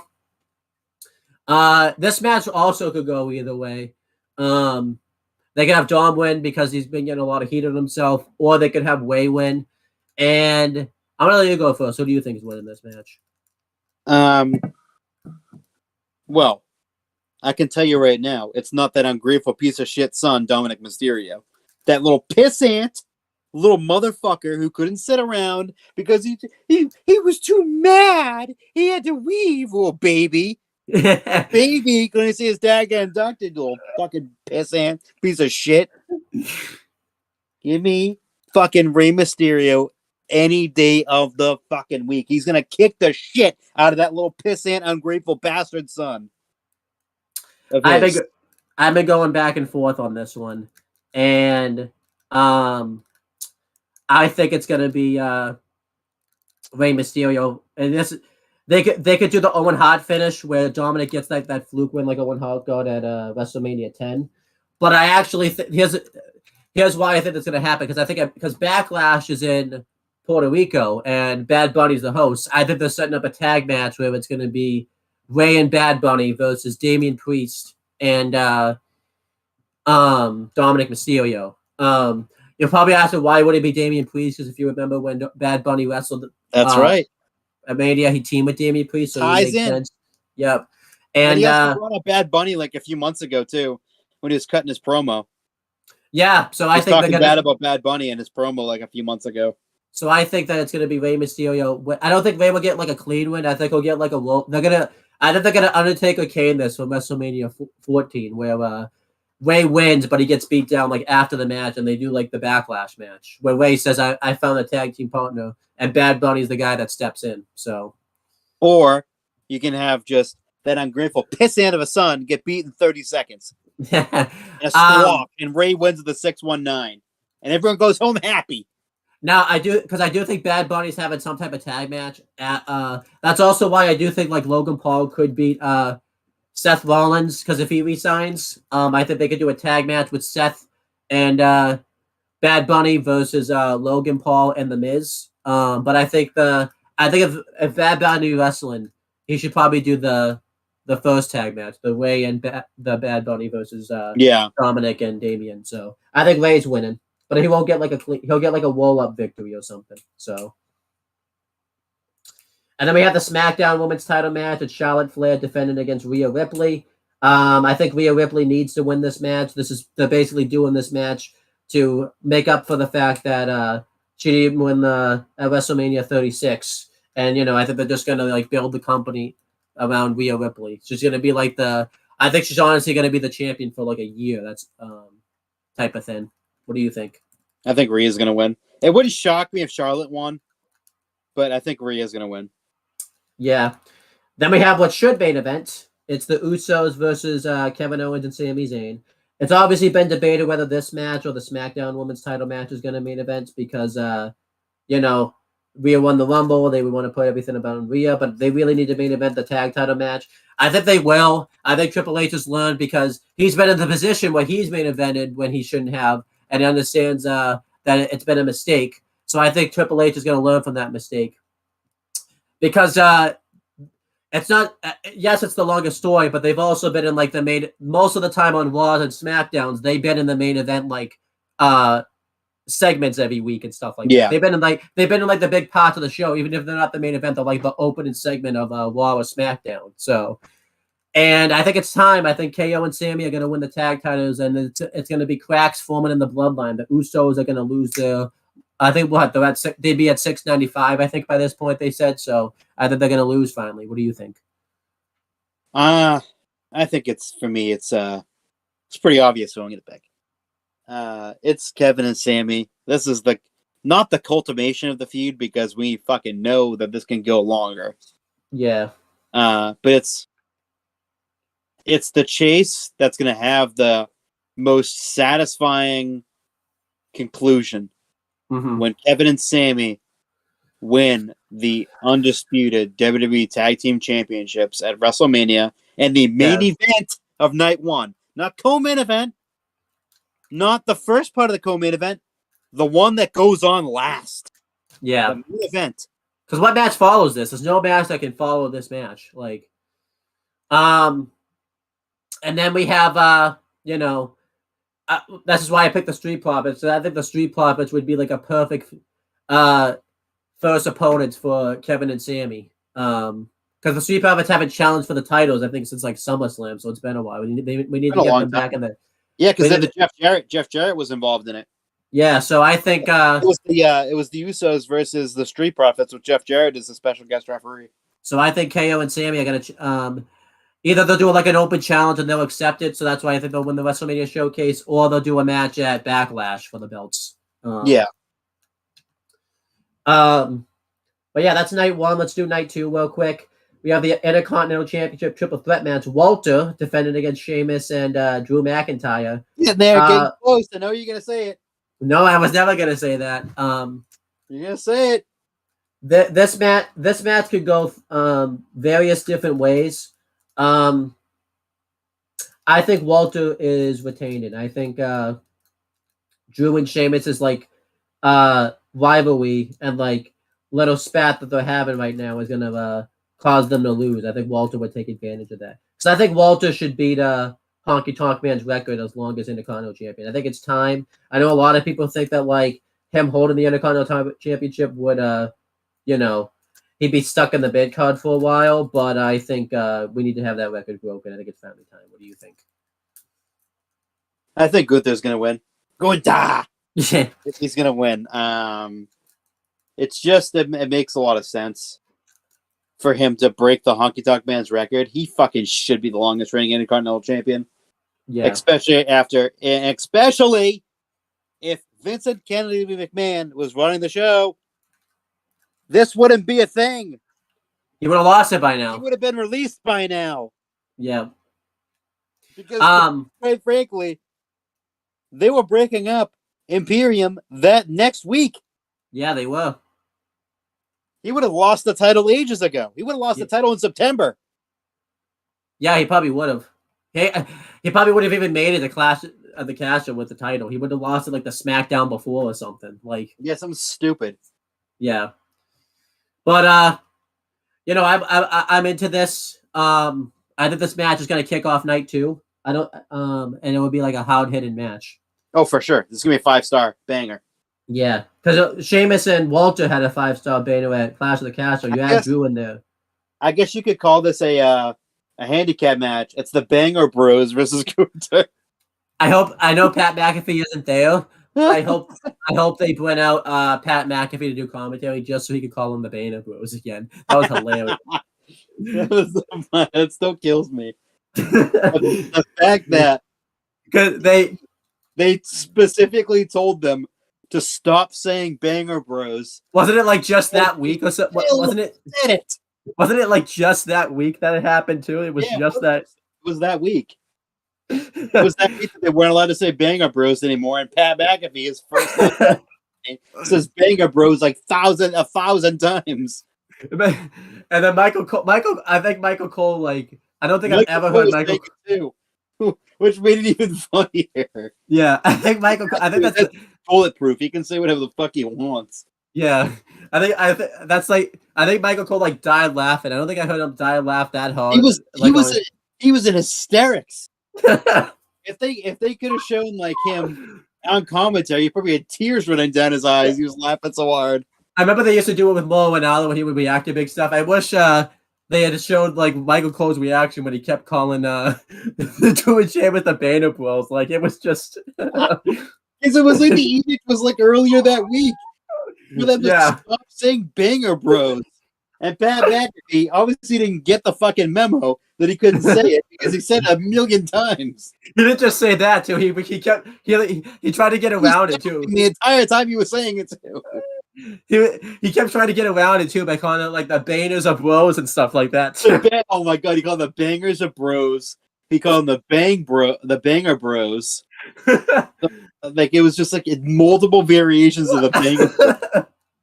It was so fucking funny. And he was laughing every single time he was saying it too. Corey Graves, I think, funnier. I think Corey Graves lost it too. He was trying to be like the first time he said it, I was like, "Wait a minute, they're not allowed to say that." I was like, why the hell is he saying that? He's not allowed to say that. And then he said it again, and he said it like 2 more times, and then Michael Cole jumped in and said it a few times. Oh my god! I'm like, this is awesome. I think Corey Graves was the only one that never said it. Like that was the best. I remember too Corey Graves was trying to be in character, like he hated Pat McAfee and stuff. But it got to a point where Pat McAfee was just so funny he couldn't stay in character anymore. I loved. I know this is a work off on a tangent, but I loved his entrance when he went out to the ringside. He told Corey Graves to suck it. And it was like really slow and really delayed, and he slightly did the suck it, and then he went over to shake his hand, and he was like, and Corey Graves was like, in better judgment, I'm gonna be the better man and shake your hand. And then as he was gonna shake his hand, Pat pulled his hand away, and I died laughing. I was like, oh my god. I want this guy. McAfee. I want this guy back so bad. He needs to be back. Like I don't know. I mean, with everything that's going on with him right now in his personal life, between the podcast, between Samantha, his wife, is on the back 9 of her pregnancy. He even said he doesn't know when he's coming back or if ever. Which to be honest, kind of sucks. Yeah. Because as someone who's watched Pat in the NFL for his entire fucking career, he was the best punter in the National Football League when he retired. For him to go into broadcasting and for him to catch on with WWE like he has, and not only have really good matches, but also be a great commentator. And just bring like the fun, youthful energy out of Michael Cole that wasn't there forever and made Michael Cole a better commentator than he already was. I mean, think about it too, like this too. Like Pat McAfee talked about his podcast, like a lot of athletes just go in there and they don't really put in the effort. The thing is, he reads the dirt sheets, he reads all that stuff, he knows what to expect of people and stuff like that too. Like exactly, yeah. Oh, it's awesome. This dude's a fan. He loves it. Yeah, but Walter's retained it after all that. Like I don't know how we got there, but then we wanted Pat McAfee to be on commentary for the match. Yeah. Hell in a Cell match, we have Edge versus the Demon Finn Balor. This match is going to be excellent. I hear the old Cell's coming back, which makes me excited. Yep, it is. The old Cell's coming back, and I'm not going to say anymore, but there might be a surprise guest in the Edge entrance. There might be. Might be. I know everyone's been saying them, not just 1, 2. But I think this is really a tough one. But I think Edge is going to win just because I think if the feud's going to end, it should end with a feel-good win. And I think it needs to end with Edge winning. I really wish they didn't have like the Demon lose. Because this could have been the Demon's actual first loss instead of like the win breaking and stuff. But I think this match is going to be excellent. I think it's going to be awesome. What do you think? I think Edge is going to win. This match is going to be a 5-star classic. Yeah. I just have a feeling like deep down inside that this is going to be one of the better matches of the night. And not of the night. Of the night, yes. But of the whole WrestleMania. I think it's going to be in the top 3. Yeah. I think for me, it's going to be the heavyweight championship, the Hell in a Cell, and the tag match are going to be in the top 3. And then just below that in the 4th spot is going to be the Intercontinental title match. Mm-hmm. Then we have the women's WrestleMania Showcase Fatal 4-Way Tag match. It's Liv Morgan. Do not fucking care. Yeah, but it's Liv Morgan, Mikel Rodriguez versus Natalya and Shotzi versus Ronda Rousey and Shayna Baszler versus Chelsea Green and Sonya Deville. Yeah, they haven't put a lot into this one. And it shows. Yeah, I think had Carmella been in the match, I think Carmella and Chelsea Green would have won it. But now that they're not in it, I think they're gonna go with Liv Morgan and Raquel Rodriguez now. Since I think they're gonna be, I don't think they'll be like they'll challenge for the tag titles or anything like that. But I think they're gonna like be top contender challengers at least to challenge Rhea for the SmackDown belt. So I think they're gonna give up a big WrestleMania win here. So what do you think? And I think the people that take the pin are gonna be Chelsea Green and Sonya Deville because it builds Chelsea Green's Karen gimmick and stuff. So what do you think? Again, this is so tough. I think I agree with you on Chelsea Green and Sonya losing and eating the pin. I'm gonna say Liv and Raquel. I think that's the direction, but it could be Ronda and Shayna. But with Ronda being hurt, yeah. I think it's gonna be Liv and Raquel. And then we have the Raw Women's title match. Bianca Belair defended against Asuka. I think it's time for Asuka to win the belt. I think Bianca's had the belt for a while now, and unless they turn her heel in this match and win, then she could go on a heel run with the title. But I think it's time for Asuka to win that. Asuka just changed gimmicks not that long ago, also, and it's been really good stuff. So I think Asuka will win. Asuka needs to win, and Bianca needs to drop the fucking title. Yeah. Then we have Brock Lesnar versus Omos. This match is going to be a spectacle. I think Brock Lesnar is going to win, and we're all going to be scared when he beats up Omos. It's going to be scary. What do you think? I think that we're going to get a fun little 5-minute match here. Yeah. It's going to be fun. It's going to be like, oh, shit, look at that type of match. And I think Brock is going to win, and he's going to take that 7-foot tall, 7-foot fucking 400-pound Nigerian big ass motherfucker to Suplex City, and he's gonna hit him with the F5, and he's gonna pin him in under 5 minutes. Yeah, I think Omos might get some offense in, like he'll do the but something else we didn't talk about here. Before we talk about the main event, I think LA Knight will be on this show somehow, some way. And Bobby. Yeah, I think I don't know if Stone Cold's there or not because he did like an Instagram video hyping his beard. He doesn't look like he's in Los Angeles. He looks like he's just in the woods, like where he lives and stuff. But that could be a swerve. He could have taped that a while ago and just release it now to make people think he's not at WrestleMania. So I think LA Knight's going to come out at some point, cut a promo talking about how he deserves to be at Mania. And I think Bobby will be the one to attack him. I would love it to be Stone Cold, but they got to get Bobby on the show somehow, and I think Bobby will I think they'll do a thing where Bobby beats him up and stuff, and they'll do a feud between like LA Knight and Bobby Lashley like post-Mania. What do you think? I think that they're both going to get on the show somehow. I don't know if it's going to be in a match. Yeah. But, again, I think Bobby says he's having an open challenge. So, it either could be a surprise debut, a big return, or LA Knight. That's the one of the there's 3 things that could happen there. Yeah.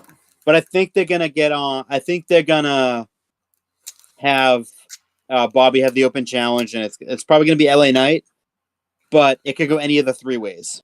I mean, they could do like Bobby's Open Challenge one night, and then someone returns and accepts and do LA Knights then the next night where Stone Cold returns. So, because they both deserve to be on the show. They both kind of, obviously not LA Knight, but more so Bobby Lashley kind of got screwed over like we talked about. So, but next we have the main event. It's the undisputed WWE Universal Championship. It's Roman Reigns defending against Cody Rhodes. What do you think? Man. The American Nightmare. I agree. I think it's time. I think Cody's winning. The only way I could see Roman winning is because they want to get him to 1,000 days, but I really don't. I can't think of any perfect moment for Cody to win the belt. Like he's really red hot right now, and I think he'll get he'll get like the loudest pop of his career if he wins here. Like I think he deserves it. And I think Roman's gonna. I think the bloodline is gonna be gone. More specifically Roman, but I think the bloodline is gonna be gone for him. Maybe not Solo, but I think Roman and the Usos are at least taking like. I definitely think the Usos are going to take at least some time off because the Usos have been going hard lately. I remember Jay was working hurt like at one point. So yeah, I think the Usos at least. I think the Usos will be back first, but I think Roman might be gone till like Survivor Series. That's how long. Yeah, or a little bit before it. Yeah, because I hear he's not booked for SummerSlam. So I think Roman's gonna be gone for a while, which is gonna. I think if it was in the Vince era, it would hurt the product a lot. But I think in the Triple H era, if it stays that way. It won't hurt it too much. It really will hurt SmackDown, I think, in the beginning, just because they've been such a pivotal part of SmackDown. But I think with the people coming in, I think that's why Triple H is trying to bring all these people in, like Jay White and like Randy Orton is coming back, and all these. I think he's trying to do all these big signings because the Bloodline's gonna be, and that's like a big part of WWE programming that I don't think a lot of people realize. So, but yeah, that's the predictions for WrestleMania. And just really fun stuff. I'm really looking forward to it. NXT Standard delivers in like an hour, not even an hour. So I'm really excited for that.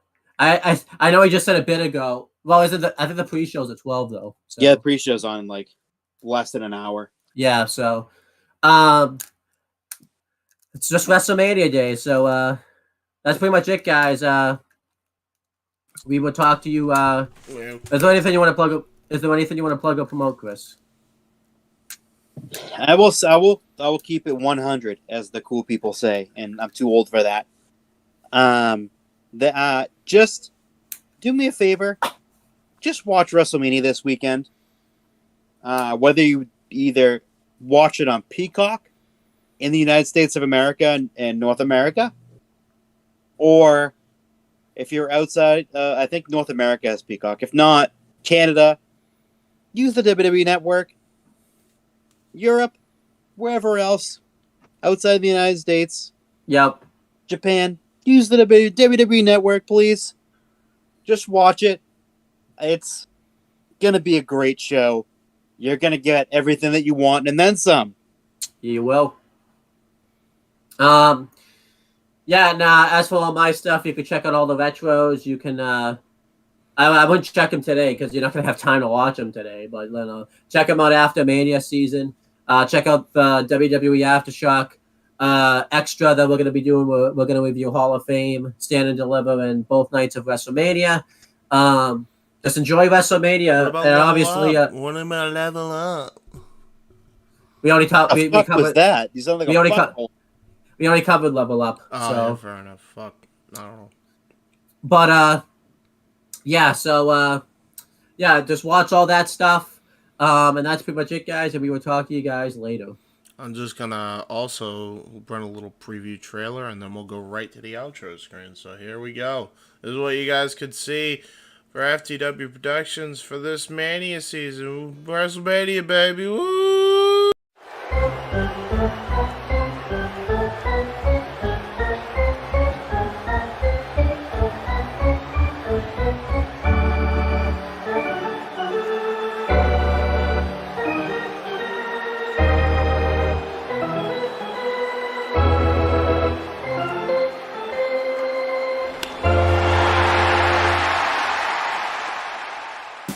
Scan the QR codes to see what's upcoming for FTW Productions and what's available on demand right now. Button Master Stable Wars entire playlist. AEW Revolution Go Home Week, Dynamite and Rampage watch parties. Mistress Audio dramatic readings featuring voice actors from Weymouth Youth Wrestling. Elimination Chamber retrospective. All WrestleMania themed retros by Wrestling Fortune 44 Incorporated. Star Wars Jedi Fallen Order Let's Play series. WrestleMania 19 Revenge Mode Let's Play series. All of A Simple Man's Brand Simply Predicting panels. Both episodes of The Don DeMarco Show. AEW Spark, WWE Aftershock, every show week by week. The entirety of the NASCAR Thunder 2004 Let's Play series. Past and upcoming Jeff Meacham Network watch-along coverage. FTW Productions watch party for WrestleMania Go Home Raw. A Simple Take, WWE Simple Takes featuring Cassidy 18 Studios. Super Mario Bros. Z voice acting. Episode 3 coming soon. Breaking news. ATW View Impromptu. WYW Intro and Immortal Stream. Wrestling with Idiocy Episode 7. Our favorite WrestleMania matches. Plugs have concluded. On to the video. Podcast has concluded. Be sure to check out more group discussion as far as WWE content is concerned, and check out more content from For the Win Productions.